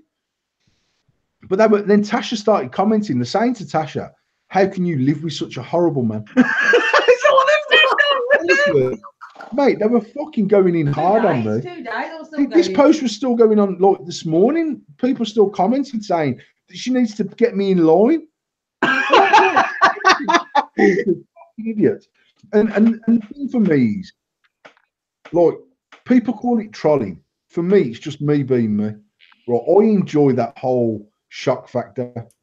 And not to the nth degree of posting about fucking child abuse and all that sort of stuff. Yeah. Although, to be honest, I have done that in the past on certain groups. I have posted stuff where, like I said on the show the other week, I've pressed the enter key knowing this is going to create a shitstorm. And I'll go back an hour later when the storm's fucking blew over a little bit. But actually, people consider you a troll when you have a strong opinion about something they don't agree with. Yeah. And I said it on the show, I think last week or the week before, when we were talking about the whole 50 Shades of Birmingham thing. And the fact is that I've heard jokes about cancer that are funny. And I have. And I've heard jokes about stillborns that are funny. Now, it doesn't mean that I think having a stillborn kid is a funny situation. It just means I found that joke funny. We went to the comedy show, Tom, for our the company Christmas do, and some of the stuff in there is borderlining like, oh, but there's people in there laughing because it's funny. It doesn't mean that like cancer's not a funny thing. It doesn't mean you can't have a joke about cancer that's not funny. And it just irritates me that one of the comedians said it on the stage that night, that comedy is the most subjective form of anything. And I suppose in theory, it's a bit like taste. There's people that go, oh, I can't wait for Christmas. I fucking love Brussels sprouts. I'd rather shit in my hands and clap than eat Brussels sprouts because I think they're disgusting. It doesn't mean that that person who likes them's wrong. It just means that I don't like them and they do like them. And humour and comedy is exactly the same thing. There's things that I see on Facebook that I don't like. I referred to the donkey the other week where someone kicked the donkey off the cliff and the donkey died. Now, I don't find that funny in the slightest. I didn't feel the need to report it to Mark Zuckerberg and say, oh my God, someone's fucking killed a donkey on one of your videos. I just scroll past it and move on with my life. I find it annoying that some people find some of the things that I say funny, and when something else is personal to them, all of a sudden I'm a cunt. And I'm just like, you know what? You can't pick and choose what other people find funny. You can only pick and choose what you find funny. And if you don't, opinions are opinions. My opinion's right. It's right to me. It doesn't mean your opinion's wrong. It just means I don't agree with your opinion. But to you, your opinion's absolutely spot on. And the reason being is that's why it's your fucking opinion. So I suppose I could be considered a troll, right? But I was trolling before I'd ever heard the word troll. I love the fact that someone could get so uptight about something on the internet. And normally they're defending someone else's honor. It's not even something that's personal to them. It's something they feel they should get up. Even today, I'll put that status today about fucking anyone who puts animals on clothes is weird as fuck. I saw enough people coming in with pictures of animals. There's not one picture on there, mate, that's made me go, actually, you're right, I'm going to buy my fucking dog a fucking bomber jacket. I still think you're fucking weird. And I still think there's a fucking highly likely chance that you smear peanut butter on your fanny and let the dog take the fucking stuff off. It's not right that you dress dogs in clothes. Right, that's just my opinion. And then someone commented on there saying, you can't let your dog outside for a shit in the cold and it hasn't got a coat on. You think that fucking strongly about it, let the dog take a shit in the house. I don't understand why you have to put a fucking... How did this start? It rants. We're having a rant inside the rant award. He's trying to win it back, isn't he? I'm trying to get the award, man. We was on about rants being sort of personal to people, and Ads has done some very specific rants. Ads is funny because Ads, I'd love to have Ads doing, like when you've got the what's that software that you use to do the live feeds, and you can have like the advertising on there or different picture in picture. Oh, it's OBS or something like that. Yeah, that's it. OBS, yeah. That's something like that. Ads should always do his live feeds, and in the corner, he should have a blood pressure monitor hooked up to him. You can see his blood pressure rising throughout the live feed. And I watch Ads live feeds when he's ranting because he's fucking gets so into it and so passionate about it, and he just makes me laugh, man. He's funny. So we give Ads the ranter of the year. So we're going to go to another award. Before we go off this subject, put clothes on a dog, you're a prat. No, it's like literally me coming home with a little wetsuit that big and putting it on the fish. It doesn't compute. The dog's got a fucking coat on it. It's made with a coat. And someone in America says, I have to put a coat on my dog because I've got a hairless bulldog.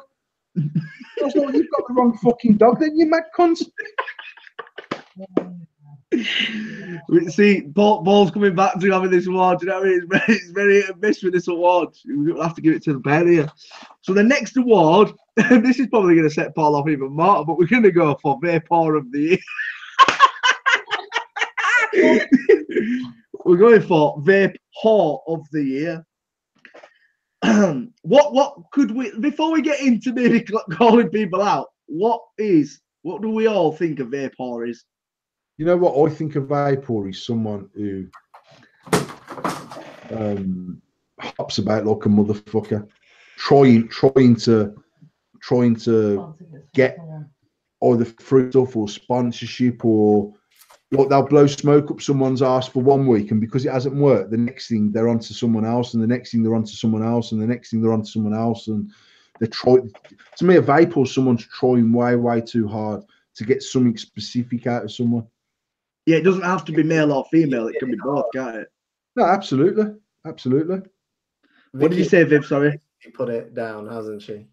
Vicky's put your nomination down. Yeah. I didn't even say it. We don't even need to say it on that behalf. Yeah, I think me personally, I think maybe not. I don't know if I could say this year or last year. I think last year was probably the biggest time for Vapors. Massive, like with all the expos and stuff, and everybody going and expecting free shit, and everyone sort of being on that edge of being cheeky when they went to expo. And it got to a point where it wasn't cheeky anymore. It was literally just somebody coming, and you just thought, don't even fucking ask, because we know what you're coming for. Do you agree with that, Paul? Do you think it got really, really bad? Yeah, I mean, mate, I'll be honest, Roy. But maybe it's because of who I am. But we don't get a lot of people coming over to us at Expo, to be fair, asking, because I think they're prepared for me to tell them to fuck off. I tried to ask. I got given a fucking muffin. Yeah. I lied to you and told you it was my birthday, and I got offered a muffin. Yeah, you did. You fucking beg. No, I mean, we've never had a lot of that, to be fair. I had that one kid come over and go, all right, mate, it's my birthday today. And I was like, happy birthday. And he was like, do I get anything? Yeah, I've just wished you happy birthday. No, fuck off.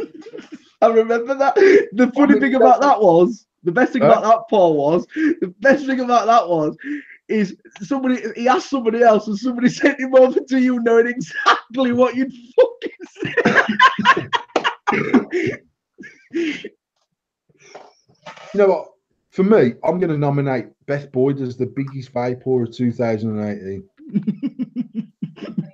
On the basis that this is what sums up. I'm not even going to mention company names, right? Because I've got no axe to grind with the companies. But an employee was working for one liquid company, and we'll call that person Vu Stapes for argument's sake. No. I mean, I've seen Beth going, V juice is the best thing, V juice is the best thing, V juice is the best thing. Go and get some V juice, V juice, V juice, V juice, V juice. And yes, she was sponsored by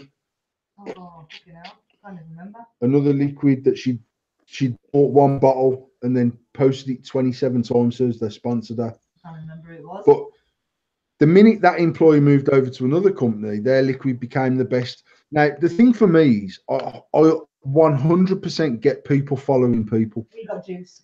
We got e-juice. Yeah, we got juice or whatever it is. She was sponsored by them while she was blowing smoke up V-Juice arse. Now, bear in mind, I've had no axe to grind with V-Juice because my pal owned the company. My other friend at the time worked there, so that's not an issue. And I also get, like I said, I haven't got an issue with people following people. But actually, if you're blowing smoke up the person's arse in a live feed for one company, it's more than acceptable to blow smoke up their arse for another company in a live feed, because it's that person that you're following, it's that person that you're promoting, it's that person that you're pushing. But when you're pushing a product, trying to get some cock in you, let's be honest, right? And then that person moves to another company, and all of a sudden that company's liquid is now the best liquid on the market by far. It just reeks of fickleness to me. It doesn't stack up. Now, that's not to say that you can't like two different companies, you can't like people, They can't be the best. but you can't always be. They can't always be working for the company that produces the best liquid, because it's a bit like Colgate. They bring out the toothpaste and say it's the best toothpaste in the world. 6 months later, the new one's the best toothpaste in the world. And I'm like, hang on a minute, I've still got a tube of the old shit that you sold me. How does this even fucking work? And then I buy a tube of the new one, then there's a fucking 4-stripe that's the best fucking one in the world. And I'm like, whoa, hang on, I can't even keep up with the toothpaste there. Now, I always use Colgate, but I've never got the best fucking one, because they're telling me on the advert, this latest one's the best fucking thing on the market. So for me, a juice whore, a vapor is someone that is sort of trying to make out they're the loyalist person in the world, and they're probably coming across to the people that understand as being the most fickle in the industry. Yeah. So she gets my vote every time. And that was Bibs. I stayed neutral on that one because I've got too many to pick from, so I didn't give a nomination. I think Maddie said it right in the chat, if I'm honest. Maddie's back. Maddie is back. Welcome back, Maddie, in the chat. Whoever's hiding behind Maddie, please show your face. Yeah, I think it's Vapor is definitely somebody who's a brand hopper. 100% a brand hopper, without a doubt. Put it as best as anyone can in the chat. Yeah. No other way to put it. So eloquently put. What can you say? Paul, can you see Maddie's comment? Yeah. Just read that comment. You can't put it any better than that. Let's be honest. Maddie's on it. Yeah, I think this year's been not so big for it, like widespread, as there's been so many brand hoppers. But I think last year was definitely the biggest year for free ship brand hoppers and stuff like that. So yeah, well, that's the way the award goes. Let's do another award. We're gonna do a nice one now. I was gonna say, shall we do the status one? No, we're going to leave status till the last because status is always the last. We always do status of the week last. So status of the year is one of the nice ones. I'm going to do most loyal award. Most loyal award. And once again, this was brought up by Tash and Paul. Paul, if you want to take off who your award goes for, most loyal award. Most loyal for me goes to Adele and Adam equally. And that's because, as I said earlier on, they've had very, very little free stuff off us. We don't send them a monthly care package.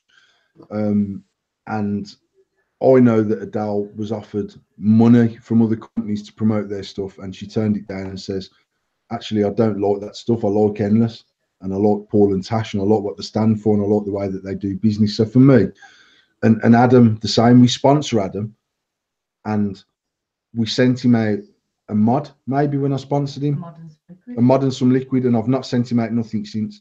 And yet daily, if you look at Adam's post, he's tirelessly promoting Endless. And actually, I sponsored Adam, not because I wanted a name. I sponsored Adam because Adam had already spent months prior to that doing what he does for Endless. And for me, we've never been massive on sponsors. It's not something we've ever done. We've never had a team of people around us.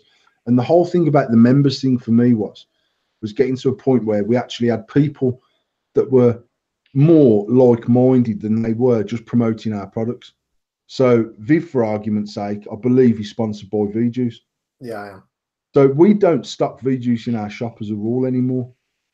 But I didn't say to Viv, sorry, mate, you can't come on board because you've got a product that you potentially a hand check that's not going to be beneficial to us. Anyone that's been in that group chat from the start will know that I actually said at the start, I don't want this to be about Endless, shady vaping, build them, AF. It's not what it's about, because that gets just as boring.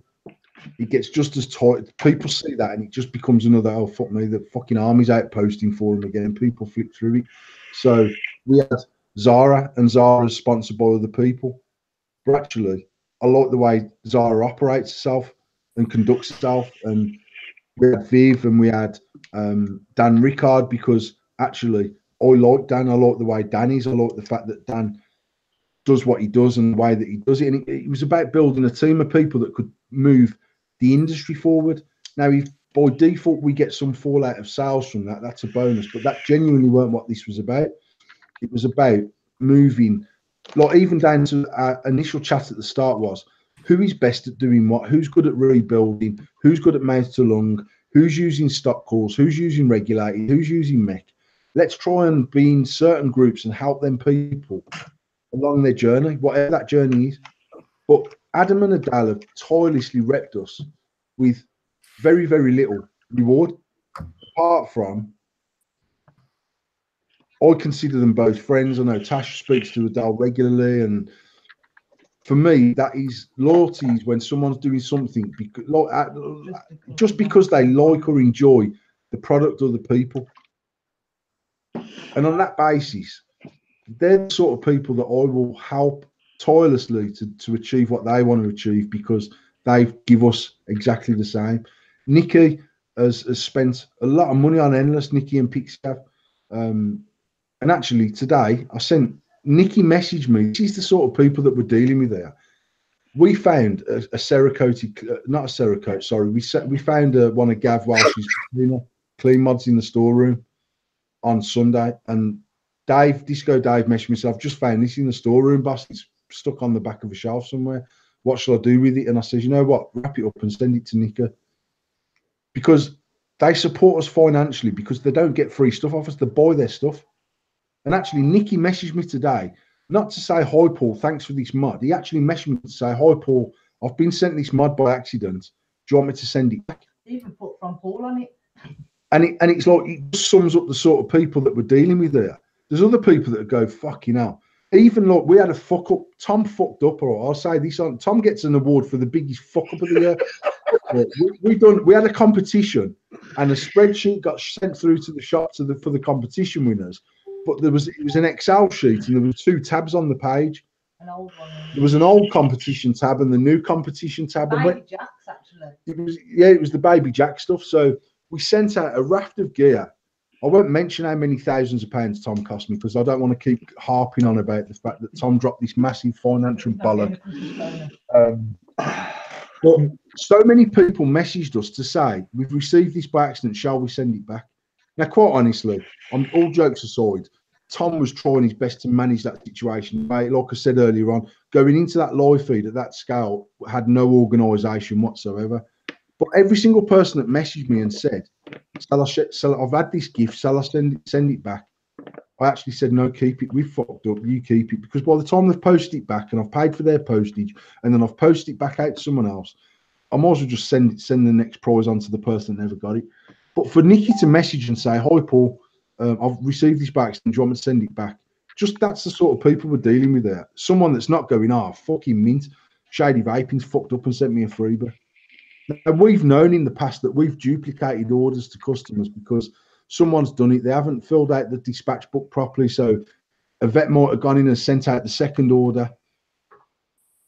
Sometimes they'll message and say, I've received this twice, and we'll send them the postage money and they'll send it back. Sometimes we've had to message them and say, hi, you've been sent 2 parcels. The amount of people that will say, like the people that don't message you have got no intention of sending it back. So you message them and say, we know that you've been sent 2 parcels. And they're like, oh, no, mate, I've only had 1. You've signed for 2, chap. We send everything out, recorded delivery. You've signed for 2 parcels. Oh, it must be my missus. I'll find out and I'll send it back. Now, they to me are just arseholes because we're offering to pay the post, but they're not out of pocket by doing this. And in some instances, I've even said to them, if you send that parcel back, and it might be a £200 parcel, actually, what we'll do, we'll send you something else out as an apology for the inconvenience of you having to get to the post office to even post it back out to us. But going full circle, Adele and Adam, for me, have been loyal long term. And that's not to say that everyone else that we've associated with in the last few months through members aren't loyal to us. Because so I don't want anyone to go, oh, fucking hell, I thought I was loyal as well. We're surrounded by a lot of loyal people that have been really good to us and supported them and helped us and pushed us and done all them things. But Adam and Adele, for me, have both done it on a long-term basis, off their own back initially, and continue to do it off their own back and still do on the basis that I'm not paying them and they're not getting care packages. They're just doing it because they enjoy doing what they're doing. So I would like to nominate Adele and Adam as loyal people of the year. I've got my nomination. It's a bit different. It's Madeline McCann. Sorry, this person has come in and they're killing everyone else off.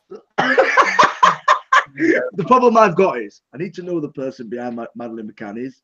I just need to know. Chat. We know who it is now. We'll see who it is. Can we name them? You know who it is? Who was it? All I'm saying is that Jack and Madeline McCann have never commented at the same time. No, I don't know if that's fact or not, but it should be a case of you haven't seen Nikki and Madeline McCann comment. All right, so we know amazing. It's just today I think Madeline's killed everyone. Shout out to Maddie. Right, we've got a few more. But you win. I like that one. Thanks, Maddie. Appreciate that. I thought it might have been Simon Weston, if I'm honest. Rather than Madeline McCann. Right, so we've got a few more awards to go through. Let's get through these. It is coming up to 2 minutes past 10 and we need to get through them. So we've got, the next one we've got is, and I'm going to bypass a few of these awards because the stuff we've said tonight has covered a few of them. I'm going to go over Vapor of the Year. Who is Vapor of the Year? I just want to let everybody know before we go to this award. There is currently the Vapor Round Award, and I am trying my hardest, and I will get Paul to win Vapor of the fucking Year on the Vapor Round Awards. So anybody that's voting, so there's 2 things, so there's 2 awards. So there's a vote from the Vapor Round themselves. They do a award ceremony for the people they voted for, and they also have a readers edition. So if you want to vote for Paul, or I'm telling you to go out and vote for Paul. We want to get Paul as Vapor of the Year 2019. This is my challenge, and I will fucking win this challenge this year. We'll get Paul on Vapor of the Year. So if you go onto the Vapor Round magazine website and put your nomination for Vapor of the Year down as Mr. Paul Harrison, and we need to smash it. We've got enough people to do that. So let's change it up. Let's stop it being somebody out there that's been ass licking for 2018, 2019. Let's get a real person up there to winning the fucking award. Paul deserves it for all the fucking hard work and rants he has. So that's it. So Vapor of the Year, somebody that for you has shined, not necessarily through who they've promoted and whatnot, just somebody that you can see. Like for instance, I would have said a few years ago that somebody like Ollie Deeks would have won Vapor of the Year. Somebody who you trust, somebody who you look over, somebody who you watch, and everything they put out and something they say is real. So Vapor of the Year, Paul, we're going to once again start with you. Who would you say has shined for you this year? No one in particular. No, I'm on the same bench here. What about yourself, Viv? Do you have a Vapor of the Year? I kind of, when we spoke about this earlier on, I was talking about Insta, and with everything that had happened, I was going to say Aerial Vapes. But I think that's more in the Insta bracket rather than Vapor of the Year, personally. I wouldn't say there's anyone that really shines. It's like Ollie, like you said, he's a person that got me into mech mods. If it weren't for him, I would have probably blown my face off a few years ago, because he was the first person that I ever met that actually spent time, sat me down, and showed me how to wrap a coil. Unfortunately, I don't see much of him online anymore. So I don't really know. There's no one that shines out like that, like it used to be. But no, that goes back to the community thing. I think once we grow that a bit more and we have a better community, well, a more positive community, shall we say, I think hopefully we'll definitely have more people to actually say, yes, this person or that person. I mean, you all know I'm part of NSG, and I'd happily say again what you said earlier on. Nikki and Salam are amazing. Pixie, again, helpful, really good. But I don't think I could choose one person, if truth be told. I don't think we're in that stage where this award, sort of the Vapor of the Year award, it can sort of go to an individual that shines. I think this year it has shown in a lot of situations that there's a lot of people that do want to be that person, or want to be the man or the woman or whatever. And I think it's very much been, I wouldn't even say community, I would say it's been a lot of clickier this year. A lot cliquier. A lot of people have stayed in their own groups. A lot of people have stayed in their own sort of circles. You know, it's not, I've come going back 4 or 5 years and say everybody sort of stuck together, everybody supported each other. There was no animosity between businesses. It wasn't like that. And this, for me personally, 2018 has very been much stay in your own lane sort of year. Can you agree? No, that's what no one stood out for me this year, to be honest. So Vapor of the Year is Paul. Get it fucking voted now. We will do it. I promise you, we will do it. I will fucking set up a proxy and I will do 1,000 fucking votes tonight. So we'll do it. Right, let's go on to, we'll wrap it up then now. We'll wrap up for the last one. So we're going to do Status of the Year. So every week, as you always know, we do a Status of the Week that Paul's put out. And Paul's been on his fucking A game this year. Like he always is on his A game. We've had a few months where Paul's been sort of like quiet and not really done out, and then towards the end of the year, Paul's come up with some crackers, and I've obviously said a lot of them during the time we've been doing Endless Banter. But the one that me and Viv have discussed and spoke about before, and I'll let Viv go through it because obviously it held Viv very close to his heart in what he said. Viv, if you want to let know the Status of the Year from Paul, what was it for you? It's got to be your Christmas status, Paul. It just hit me deep. You know, I'm of that age where I know exactly what you're talking about. I remember those Christmases when I was young. And it's like when me and Tom were talking, you've won funny cunt of the year because you're a cunt with your status. But that was a very different status, and it was just written from the heart in my eyes. You know, it was one of those statuses that it just resonated. And I don't know about anyone else who's watching this, but it really just hit home with me. And so I have to say that status is probably the best status I've seen all year. I agree. And but also another thing that resonated with me was a few weeks ago when we was talking on Banter. It is a previous episode. I don't know which one it is, but we was talking about when you don't even literally people talk when they want something, and people message you when they want something, and it's not even a hi, how are you, how you doing, how's the family, da, da, da. And that resonated with me because I was guilty of it, and I always didn't message people, and I just sat there and didn't, just for no reason, not because I didn't want anything, but I didn't message people. And I went to my family, so I didn't message my mum. I'd go days without messaging my mum, my dad, my sister, and I just sat there and I thought, Paul's fucking right here. You only message somebody when you want them, like to look after your kids, or can I have an hour so I can go have a shit because Poppy's running around like a knobhead, you know what I mean? So that resonated with me. The fact is that a lot of us don't even just drop in an inbox and be like, how are you? How are you doing? It's literally about something. It has to be about something. It's never just, are we okay? How are you doing? Are you ready for the Christmas? Are you okay? How's the family? And that was really, and I sat there and I just sat and I was speechless on the live feed. I didn't know what to say after I said it because it really resonated with me. It's a massive thing in this. We talk to people we don't see every day. Every day we're on social media and we talk to people we don't see.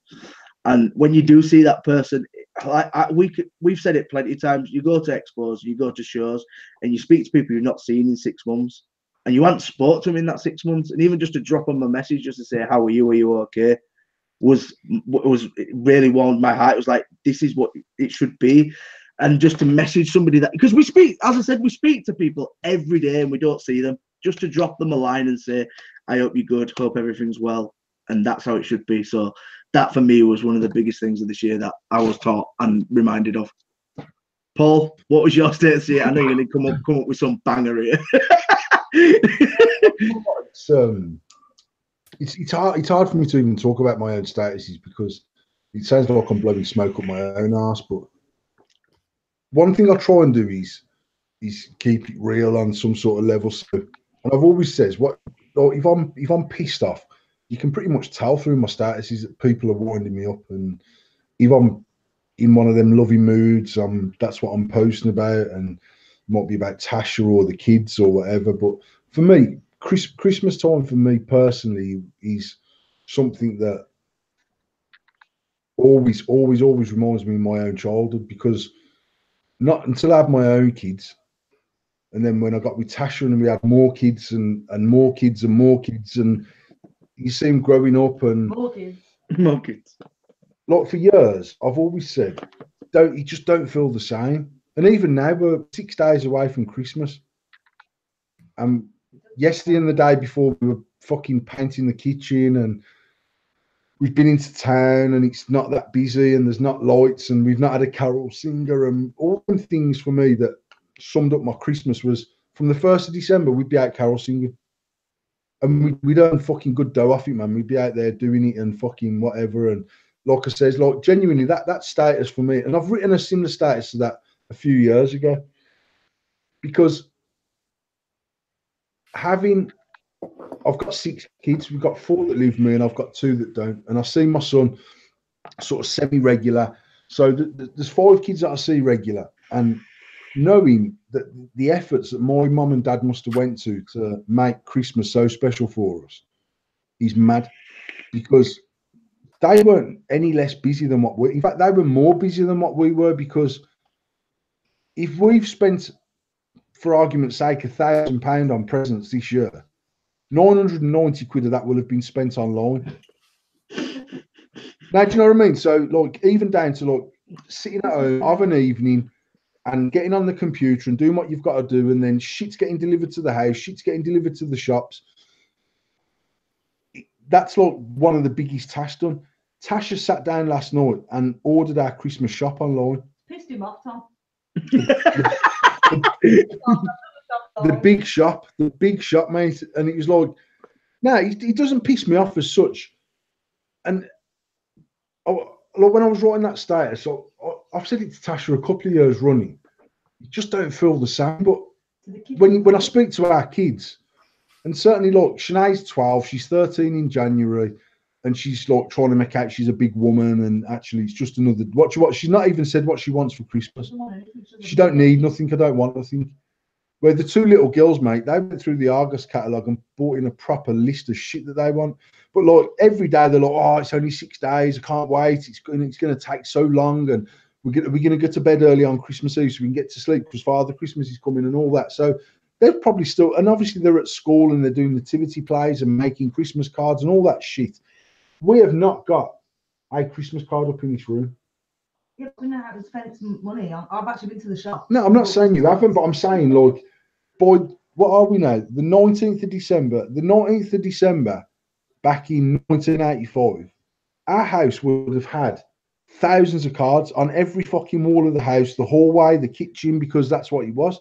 The deck of the next year, I am going old school. I'm doing ceiling decorations. That's just like fucking shit up in my house. Fucking long.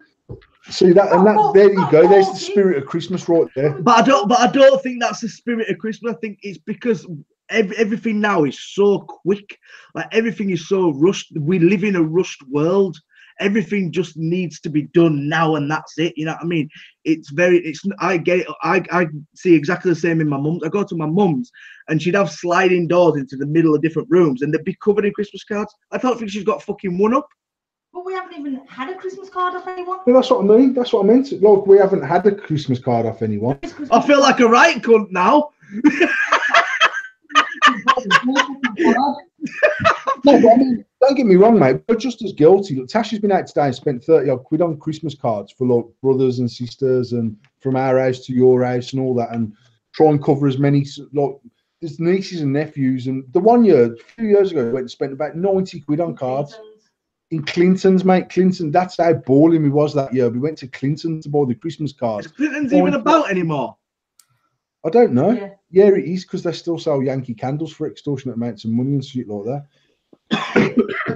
But the whole point of that status was that for how modern living is now and for how rushed it is, and look, it's like I need something, I want it now, let's press the button, order it, jobs are good, and it's all done and dusted.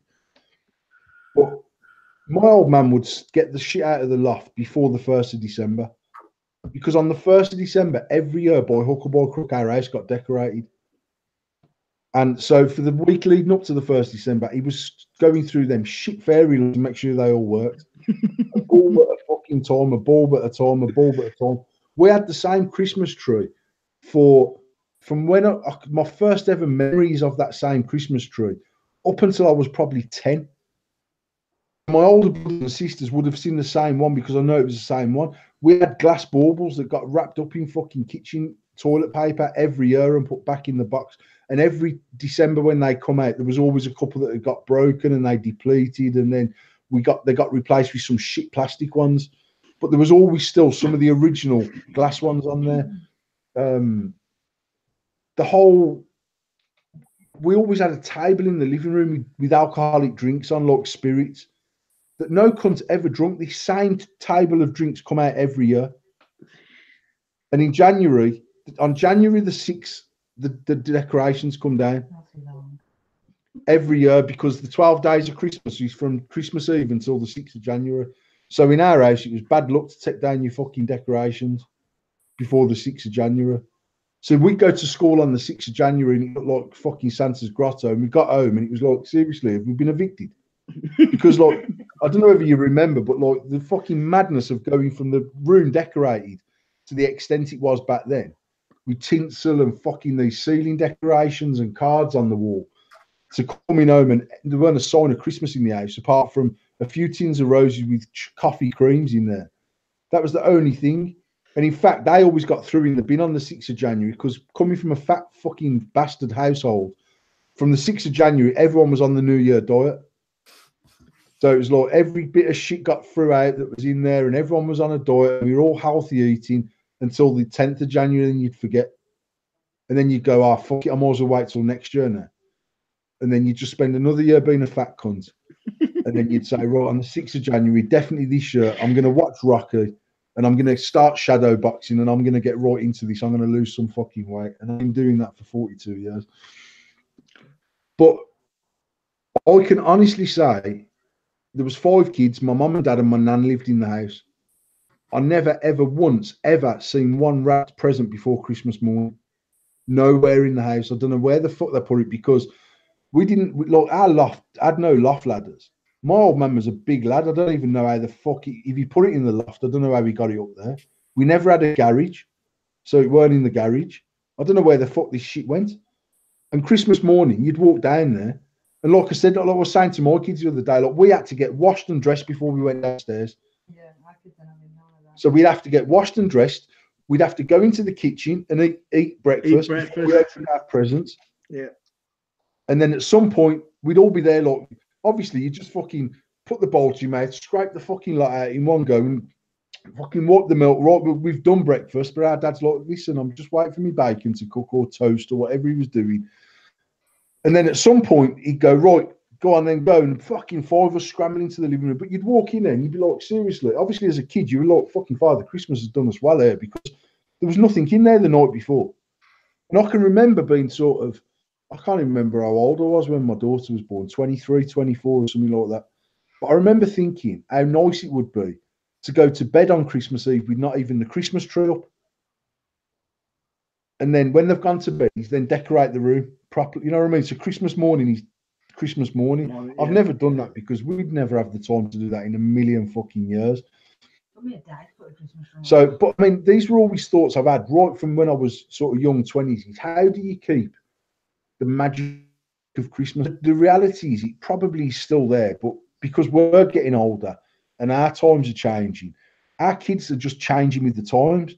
But we're not changing with the times anymore. Them times are changing on us, maybe. I don't know whether that's the best way to sort of accept that. I'm not excited by Christmas in the least as it stands at this minute in time. I'm excited for my kids being excited at Christmas. And I suppose the older you get, the more you realise that Christmas is about kids. Yeah, I think it's the smiles, isn't it, Christmas morning?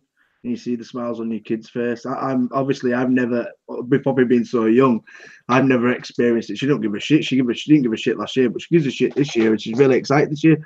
So I've never seen it, but I agree with you wholeheartedly. I think everything's just such a rush. You know, it's like we lose the magic because we are getting older, and you know, we just sort of. It's the fucking 19th, and I'm sat here like, I said, tell me what day is it? She's like 19th. I'm like, fucking hell, 5 days? Are you kidding? I just think that's how the times have gone, and I think we do lose it, but it's not necessarily our fault. I think it's the way times are and how the no, that's what I'm saying. The kids adapt to them time changes.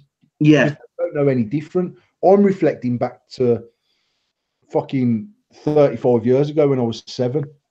Well, I walked into the living room, and I mean, we never had Santa sacks. We had black bags. Our toys were put into black bags. And actually, someone wrote on that status about pillowcases. And I remember as a young kid having toys in a pillowcase as the Santa sack. And then there'd be a new, like if me and my 2 brothers had a new bike, there'd be 3 bikes in the living room, and it was just all in there. It was just fucking mayhem. And obviously, you're tearing your own shit open, and your brother might be shouting across, oh, I've got operation, and oh yeah, I'll play with you in a bit with that. And then by the afternoon, you'd fell out with him. He's like, you ain't fucking playing my operation, you prick. Don't play your own games. So you'd end up playing battleships on your own or something and like winning. I remember them days. Everyone's all like, oh, it's Christmas, man. It's family time by afternoon. Everyone's like, fuck you, man. How come you let my fucking Mars bar out my fucking... remember the net stocking, the net fucking the net cardboard and the net at the front, cardboard on the back, and then they'd have some a Mars bar, a fucking marathon it was back then, some minstrels, and maybe some fruit pastels or something like that. But like all them, but we never had chocolate in the house. We never had crisps in the house. Like literally, we had fruit in the house all year round. but we'd have apples and we'd have oranges. Christmas, we had satsumas, and it was like, that was like a big thing. It was mad to think that, oh yeah, oh, Christmas, man. And be like, Dad, can I have a satsuma? And be like, no, it's not close enough to Christmas yet. When the fuck can we have this shit, man? You can't just buy it all and then not let us have it. There'd be two things. There'd be one tin of Quality Streets, one tin of Roses under the tree. That was the only thing that was ever under the tree. And we were not allowed to open them until Christmas Day because they were for Christmas. And then Christmas Day, we weren't allowed to eat them because we were just being pigs. And then like, well, hang on a minute. When the fuck are we supposed to eat this, right? You told us all year, all month, you've been telling us you can have them Christmas Day and not before. That's my mum down to a T. You just telling me what Christmas Day, nothing could be opened. They'd be like, you don't need to open that yet. You've got fucking loads of shit. You've been saying for 4 weeks it's for fucking Christmas Day, you mad geezer. What's the matter with you? And then like the fucking, we always had a bowl of nuts, proper nuts, and a nutcracker. There was always a bowl of them. There was always a packet of lemon and orange slices, jelly lemon and orange slices. So bore you that. There was always a packet of the sugared almonds. There was always 3 walnut whips. There was always some Turkish delight for my mum. There was always a bar of dairy milk, dairy nut, and fruit and nut. But they were like, they was adult chocolates. Like you'd never ever get none of that. That was adult chocolate. Do you know what I mean? And it's like fizzy pop. We never had fizzy. My dad used to be a pop man back in the fucking early 80s. We still never had fizzy pop in the house. We had fizzy pop at Christmas. Then by Boxing Day, when I was saying to Tasha the other day, my old man was strict, man. He was old school strict. But Christmas Day was the only day where he wouldn't shout like, fucking turn that racket off, or fucking hell, what, turn that off, or go in the other room. He'd just let us do what we got to do Christmas Day. So then Boxing Day, you'd come down, you'd play with the same toy, and fucking Boxing Day was a different day, mate. You weren't allowed to make noise on Boxing Day. Because like you'd had your one day of doing whatever the fuck you wanted to do. Boxing Day is different, so get that shit upstairs in your fucking bedroom. Look, well, hang on a minute. But maybe just condensing it down to that one day was what made it so mad. I don't know. But like Christmas Day for me was like we used to go to church on Christmas morning, so we'd open our presents and we went to mass. We'd also been to midnight mass the night before. So like back in the day when I was a youth, like younger than 7, we used to go to midnight mass. So you'd be at church at midnight, and half the time I'd fall asleep in the car. I don't even remember getting carried up to bed. I'd just wake up and it's Christmas morning and everyone's excited. And then Christmas dinner was like a fucking big thing in our house. And like when I watched the Royal Family, you know, like the Royal Family with Jim, my ass, like that literally sums up. First time I ever seen the Royal Family, I phoned my sister, then I phoned my oldest brother, and I was like, put fucking BBC 2 on, mate. We're on the telly. It's literally us, we're on the telly. Daddy's Jim Royal. Anthony's my youngest sister. She used to get sent to the off license for shit on the regular. That was her job. She had to go and do as she was fucking told. But Christmas dinner was a big thing. And then literally my mum would, but my dad always cooked Christmas dinner because he was good at cooking. And then the dinner was finished. My dad would go into the living room and then the roses would get cracked open, but we might be allowed to have 3. And then you've got to pick, I want one of the purple ones. And then then you're looking for the biggest ones then to get your value for money for your 3 chocolates that you're allowed to have. You couldn't just sit there and help your fucking self. We're allowed 3. Or he might say you can have 5, but they've all got to be different ones. So you couldn't have 5 purple ones because there was too many kids in the house to take the piss like that. My mum would literally blitz the kitchen, do the washing up, put it all away, and then from straight after that, they'd be preparing for this fucking banquet on the night that was ridiculous. Like the amount of food that we consumed is the only reason we were fat bastards. Like literally, I could not eat the amount of food I ate as a young kid now as an adult. Did you have a buffet on the night? Did you have the Christmas dinner? Mate, this buffet was like ridiculous. Like, so the first thing they'd do is they'd chop the onions and they'd put it in a bowl of vinegar. Like just onion in vinegar. And it was like, and then honestly, and it was like, and everyone would be like, oh, I fucking can't wait for the fucking onion in vinegar. Like, it's just onion in vinegar, do you know what I mean? But, and then the eggs would be boiling because someone would be making fucking egg mayonnaise, fucking sandwich. We'd have French stick and we'd have crusty bread and pork pies and sausage rolls. Well, all that's just normal now, but we had nothing like that in our house during the year, mate. Maybe on people's birthdays and we'd have a similar sort of spread. But Christmas Day, there'd be fucking cheesecakes, gatos, truffles, fucking art, you know, the chocolate lugs, fucking, I don't know, cheese and pineapple on sticks. It was like a full-blown fucking 1980s buffet, do you know what I mean? Everything, vol-au-vents with fucking shit in them that I didn't like. And our mum used to, honestly, she'd do savoury vol-au-vents, and I nearly put that on my status, but I didn't know how to spell vol-au-vent. That's the absolute truth. That's the absolute truth. And I couldn't even spell check. I couldn't even work it out for me. So I was like, fuck it. But I used to cook the vol-au-vent cases, and then she'd do some with like savoury in them, and then she'd do some with like fresh cream and strawberry in them. So they were like sweet ones. And then she'd bake. So she'd bake fucking whatever cake she was baking. And then like, by this time now, mate, we ain't stopped eating all fucking day. We've waxed off all our selection boxes.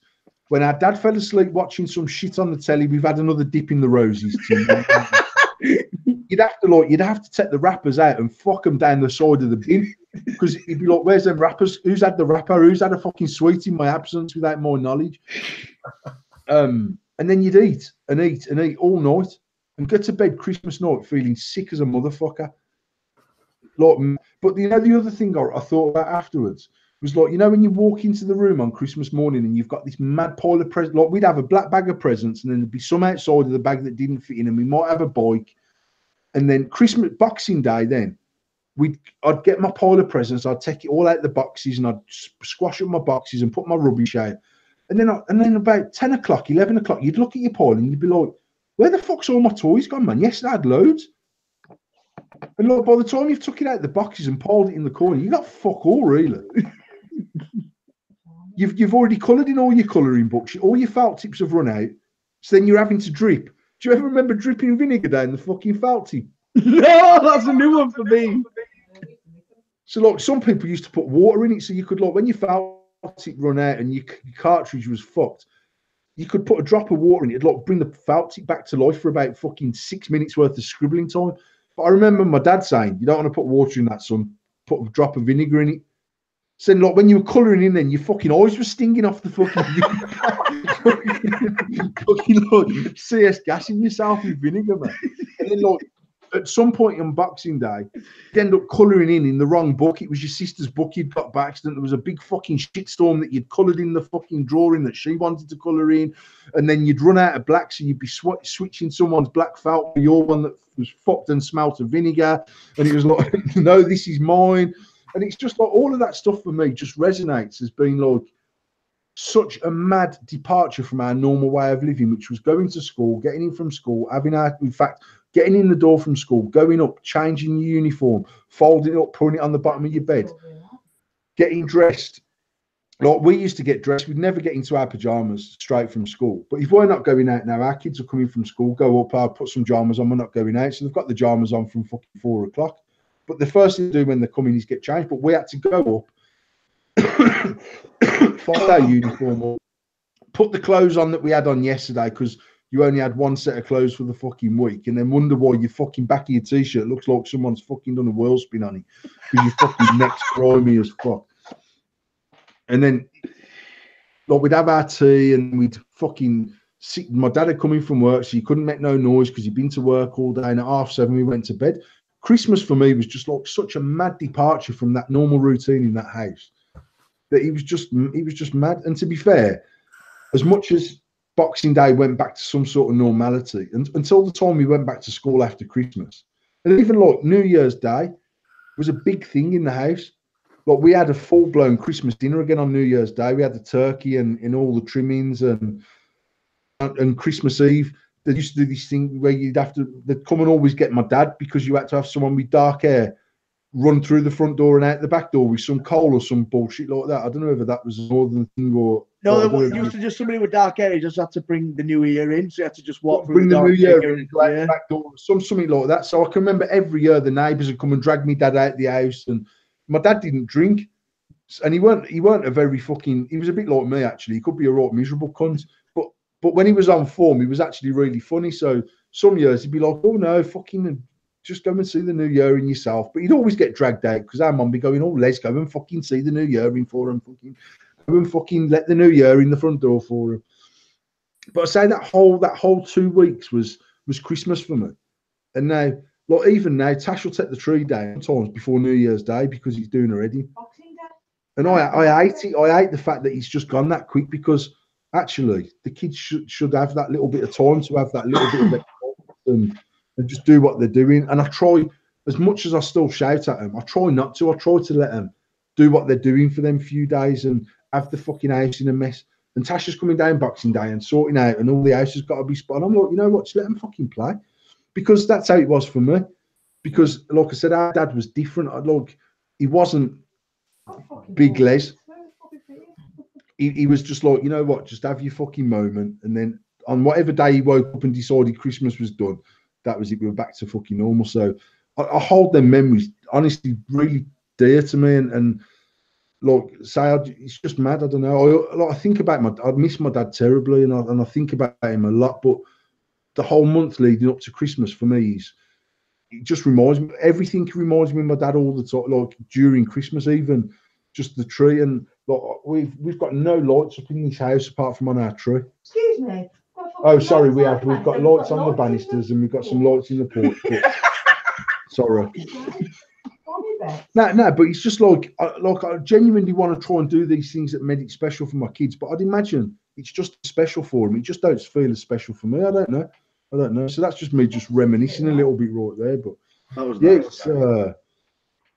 I genuinely love this time of the year. I hate the fact it goes so quick. I hate the fact that, like, even not doing the food shop, a silly, like, we would go with them to do that food shop, and there'd be 2 or 3 trolleys worth of food, mate. And the 7 of us have got to go back home in the Cortina estate and the fucking shopping. Like, me and my sister would be in the boot first, and then the shopping would just get piled onto us. How the fuck we even survived that drive home with no oxygen, I actually don't even know, because you'd have fucking spuds on your head and some fucking, and you couldn't move because then you'll break the fucking gatto. Just fucking sit still, will you? I'm like, I've got fucking cramp in my leg, you cunts. I need to fucking stretch. But like, even just going around the shop and doing that shop, and the Christmas tunes were playing, and it just felt festive. It felt like fucking Christmas. Now, for me, it's just another day. You wake up, there's lots of presents, and the food we have in our house at Christmas is no different to the food we have in our house any time of the year. We have fizzy pop in the house all the time. We've got crisps, the shit in the cupboards, everything we had for that 2 weeks. Like, if it run out before, like, they'd never buy 2 boxes of Crunchy Nut cornflakes. When they're gone, they'd fucking gone. So you use them sparingly, or you fucking. And then we'd be like, "Fuck that, man! I'm getting a big bowl because I'm not gone tomorrow. I ain't taking my fucking chances here." But all them things that we had, we literally only had at Christmas, and that was it. So it was exciting to have fizzy pop. It was exciting to be able to just walk into the kitchen and help yourself to some food, because even though we were fat bastards, we weren't allowed to do that normally. We couldn't just go in the fridge and help ourselves to anything. You get fucking stabbed, mate, because that was allocated for a meal, because that was what we shopped for. But at Christmas, it was out there, fucking fill your boots. When it's gone, it's fucking gone. So we all did, and we'd fucking all play through it. And by Christmas Boxing afternoon, everyone in the house had got the shit just by consuming so much fucking shit for 48 hours non-stop. If you want to read, somebody's just put a comment in the chat. If you want to read it, it's probably somebody who knows you. It's a nice comment. We all had a soft spot for Big Les, mate. We were treated like one of the kids. That was my dad, man. My dad literally was Big Les. My dad was. I could spend another hour telling you about my dad, but my dad was the sort of bloke that if you come to our house and he just bought, like, my dad would not buy him and my mum fish and chips from the chippy and we'd have a bag of chips. Like, if he could only afford 1 piece of fish and 3 bags of chips, he split it out 7 ways. And then if I walked in with 2 of my friends, he'd split it out 9 ways. And what you had is what you had. If there weren't enough pop for 1, for 5 of you, none of you could have it. That was the rule in the house. So, and then, like, say, if I said to my old man, can I have like the typical one was, Dad, can I have something off the ice cream, man? No, there's some choc horses in the freezer. I know there's choc horses in the freezer, but I don't want a fucking choc horse. I want an ice cream off the ice cream menu. And he'd be like, no, there's a choc horse. If I went to that fridge, mate, and there was only 4 choc horses and I had one, and by the time the 5th sibling went to get one and there was none, I'd get a bollocking because he'd say, you knew there weren't enough for everyone. So why the fuck have you had it? So you'd have to go back and go, oh, there's only 4. And he'd say, well, leave it then. Say if my older brother was 8, he might say, go on, then you can have one. But if all 5 of us were at home and there weren't enough for all 5 of us, none of you had it. So you all had it or none of you had it. And that was just how he was. He was just old school, really. And I hated, as a teenager, mate, I hated him. He was a fucking, he was so, like, you think I'm opinionated. My old man was opinionated to the next level of opinionated people. And there was, but the thing with my daddies, there was no give or take with him at all. It was like his way or no fucking way. And as a teenager, I can remember thinking, I can't wait till I'm old enough to punch you and actually be able to knock you out, because my old man was a fucking unit, do you know what I mean? So I had to be sure that if I'm going to swing a punch, I've got to go in hard. But obviously, by the time I felt that I was old enough to do that, you sort of understand that everything he ever done and every decision he ever made, good or bad, and every time he was an arsehole, every time I had to be in by 9 o'clock and my pals were out till 11 o'clock, and if I got in at 1 minute past 9, mate, I was grounded for a week. And there was none of this like setting your watch back 3 minutes and going, yeah, I'm in by 9, because whenever I left that house, they make sure you're in for 9 o'clock and 9 o'clock by my watch, because we always had a clock in the house somewhere on the mantelpiece or on top of the telly.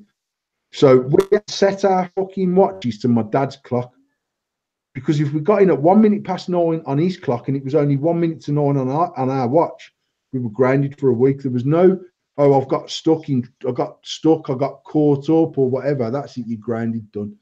And that's just how he was. But then as I got older, I started to realise that he always used to say, you'll thank me when you're older. But actually, when I used to say to him, oh, that's not fair, man, my pals are allowed out till 11:30. And he'd say, well, that's fine. I'm not your pal's mum and dad, I'm your dad. So you come in at 9 o'clock. But then as I got a bit older and my pals were getting arrested for robbing cars and for fucking beating people up and that, and I weren't out there to do them things, I actually realised everything he'd done to sort of, he literally tried to hold us in a bubble. Like my house, and if Gary's still in the chat, Gary will tell you, my house was like the dewdrop in Sheldon. I was one of 5, and every single one of us could have our friends in the house. So I could have been, and like literally, mate, I can remember, like we had Amigas, we had Ataris back in the 80s when Ataris were a thing to have. And we had them because my dad would rather have 30 kids in the house and know where we were than not know where we was and not know what we were doing. So if my dad coming from work and I was in the back, we had a living room, we had the kitchen, and we had a back room, which I suppose would have been a dining room, but we had it as like a sitting room. But if my dad coming from work and there was literally 12 of my pals in there, he'd never ever say, what the fuck's going on? He used to come in and come out with them stupid dad jokes about condoms and stuff like that, trying to be like all cool and hip and that. But he'd never moan about the fact that we were all in the house. And in the other room, my sister might be in there with 3 of her pals, and my brother might be in there with 5 of his pals. We had snooker table in the house. We had fucking 8 of us in a 3-bedroom house. But he bought my brother a snooker table for Christmas, and that became the snooker room. Now, sometimes, like, we had to have short queues about that long because there weren't enough room to take a fucking shot. Table. But he always done them things because I know that he wanted to know that we were safe. And even if our house was full with fucking 30 other kids, he knew what we were doing and where we was. And it wasn't until I got older that he started to realise and understand that everything he ever done was about sort of cocooning us and making sure we was never in a situation where we were out of our depth ever. And then when I had kids and I started to employ my technique of parenting to them, and they start rebelling, you're a bit like, you'll thank me for this when you're older. And I hope that they do. Do you know what I mean? Because I'm exactly the same. My kids have got no friends around here. One, because we live on a road that's full of old people, so there's not many kids anyway. But actually, I'd much rather them just be. I'd rather people come to my house. I'm a bit like my dad, like that. I'd rather come and fill the back garden and play outside. I know where you are, I know what you're doing, and all of that. So that's just another fucking half an hour of rambling from me, mate. But I love that. I love stories like that. It reminisces with old stories, and I do love stuff like that. And just before we go, you say it was Big Gaz who was in the chat? Yeah, yeah. He said he had a clip round the head from your old man a few times. You know what, mate? My dad's rules were this: you come in my house, but the rules are you're in my house. So if Dad would have smacked me up the face for saying something, he'd have smacked Tom up the face for saying something, he'd have smacked Viv up the face, and that was just how he was. So there weren't no like, oh, I can't smack him because he's not my kid. You're in my house, you follow my fucking rules. I can remember my brother's pal stopping, and about 9 o'clock on a Friday night, his name was, they called him Bugsy because he'd got buck teeth. That's what like all the lads used to call him. His name was Kevin, and my dad says, "Go on then, Kevin, go make me and Di a cup of tea." And Kevin says, I'm not making a cup of tea. And he says, "Get your stuff together and fuck off home then." Kicked him out, mate, at 9 o'clock. And Kevin says, I'll put the kettle on. He says, "No, forget it now. Get your stuff and fuck off. Come and stop in my house and you can't even make me and my wife a cup of tea, you cheeky little cunt. Get your stuff and fucking sling it." And that was my dad. But like, my dad, he sort of demanded respect really because he was like that person. And if I'm being honest, he didn't always earn the respect, but he felt that he should always have it. But he was just old. That's just how my dad was. But that says my dad would have drove across the other side of the city to drop me to my friend's house or pick my friend up. He'd done all of them things. He made a big fucking song and a dance about it, but he'd always do it. And he dropped us to school every morning. My dad dropped us to school every morning and then went on to work, and then we'd have to catch the bus home. But he dropped us to school so he knew we were at school, because he'd fucking drive us to the school and he'd watch us walk into fucking school. So there was none of this like, yeah, I'm going to school on the bus and never getting there. He dropped us to fucking school. He would pick up my pals. He'd run us about. He was a good bloke, really. And actually, the backstory to my dad is a show all of its own, because my dad had the most horrific upbringing you could ever imagine. And then when I was older, I realised why he cocooned us so much and why he didn't want us to go outside of that bubble, and we want to know where we was and what we were doing. And he always used to say to us about wagging school, you know, he used to say, "Listen, if you don't want to go to school, you stay at home. Don't ever wag a day's school where you're out on the streets and I don't know what you're doing." Because he's got this thing in his head that the world was a fucking horrible place because of the things that he'd seen and the way that he was brought up. So to be fair, if I woke up and says to our dad, "I'm not going in today," you get a smack round the head and say, "Stop being a prick, get your fucking uniform on, you're going to fucking school." But if we wagged it, if he'd have known we'd have wagged school, mate, he'd have fucking threw us six, because he'd have been like, "What the fuck have they been doing all day? Where have they been? Who have they been with?" And even like that stopping out thing, if we stopped at our friend's house, my friend's mum would have to phone my dad at 9:30 to say they're in, they're okay. And if he never got that phone call, my dad would land at that house and take me out of there, because he wanted to know. If he didn't know the parents, there's no way we could stay out, because he didn't know who the fuck we were stopping with. I can remember my brother staying at one of his friends' house, and actually my dad was friends with his real dad, and his real dad and the mum had split up, and she was with another bloke, and my dad knew her, but knew that she was a pisshead. And Stephen had says, "Can I stop at Phil's house?" And he was like, "No." And he was like, "No, it'd be all right, man, because the mum and dad ain't going out," and blah, blah, blah, blah, blah. And my dad said to Steve, "You can stay there, but Hillary phones me at 9 o'clock.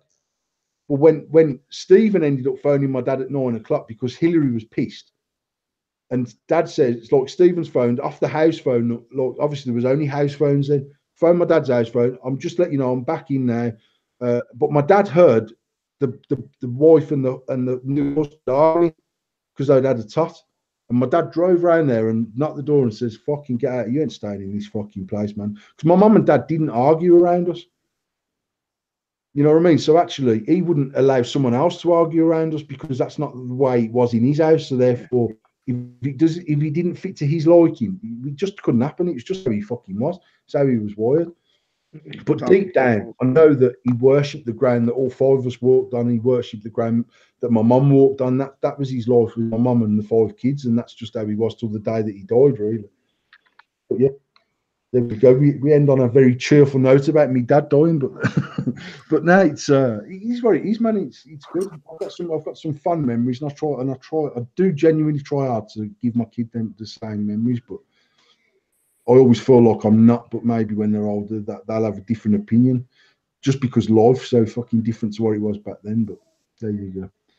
There's the ramblings of the. I love listening to you when you talk the stories, because it does stuff you're saying, and it just, that's how it should be. You know, your dad was a protector, and that's what he wanted for his kids. He wanted the best for his kids, and you know, it does sit with me, and I do just listen, let my ears ride, and don't say fuck all, take it all in, because it's life lessons. That's not just a story, that's a fucking life lesson that you can take on board. That's, you know, that's how it should be, and you should care for your kids and want that, all that. And thank you for sharing them stories, because it does mean a lot. And anybody in chat who enjoys them, I fucking love them. I could sit and listen for another 2 hours and start stories and stuff.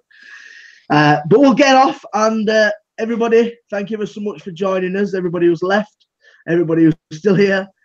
We had a great award show. We give some awards. We said some stuff, but fuck it. So what? Thank you so much for joining us. Really appreciate it. Thanks, Viv, for joining us. Kevin, I'm sorry, your internet's probably been taken over by mine because it's terrible. And Paul, as always, thank you. Tash, always in the background, always giving us a little bit of laughs and digging at Paul when he needs it.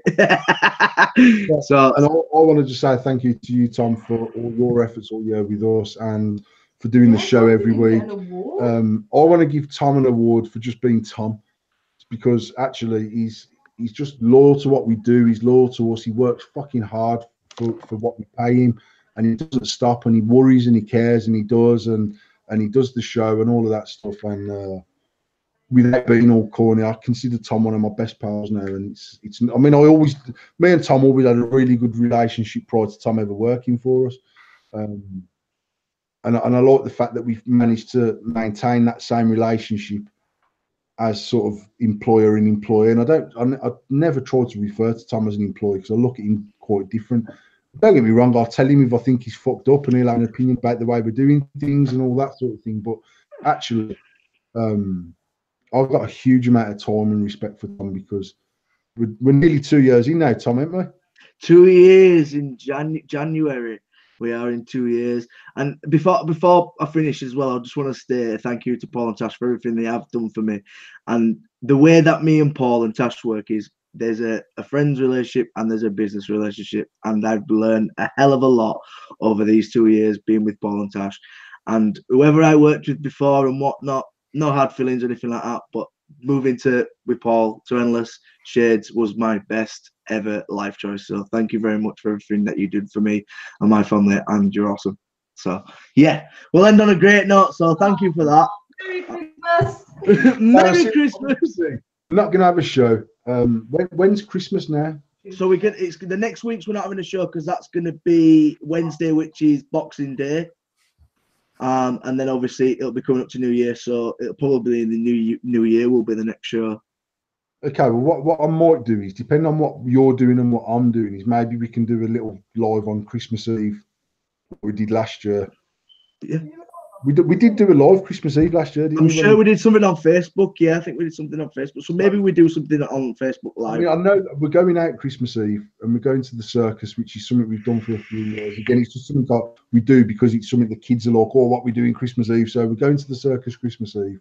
We'll probably go for food afterwards. But if not Christmas Eve, maybe Boxing Day afternoon or something like that, or sometime in the Christmas period we'll get a live out.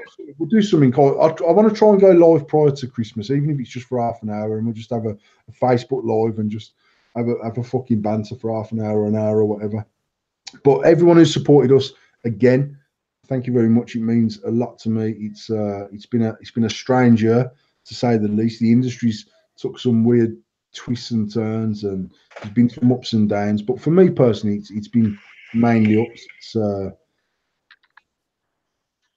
with the old and in with the new and all of that malarkey. We've got next year, we've got some good product dropping next year, which by the time we've probably got balls deep into that in January, we're probably looking at dropping some and a decent amount of product at Expo in May, I would think.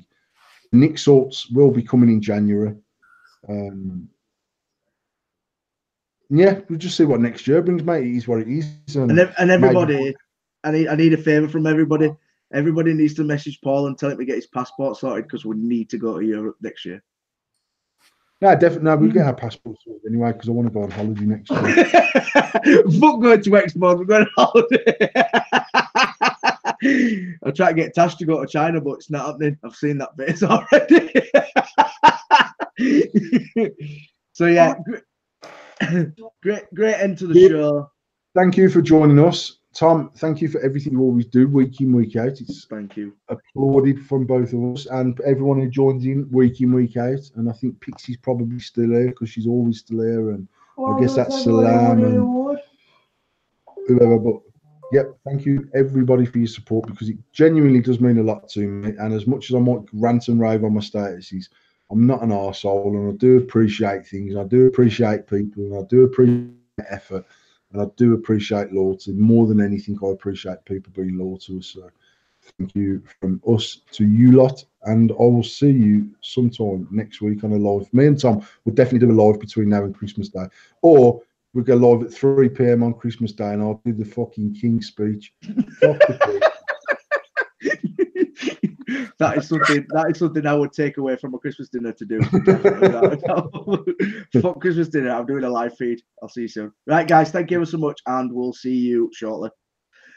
Peace.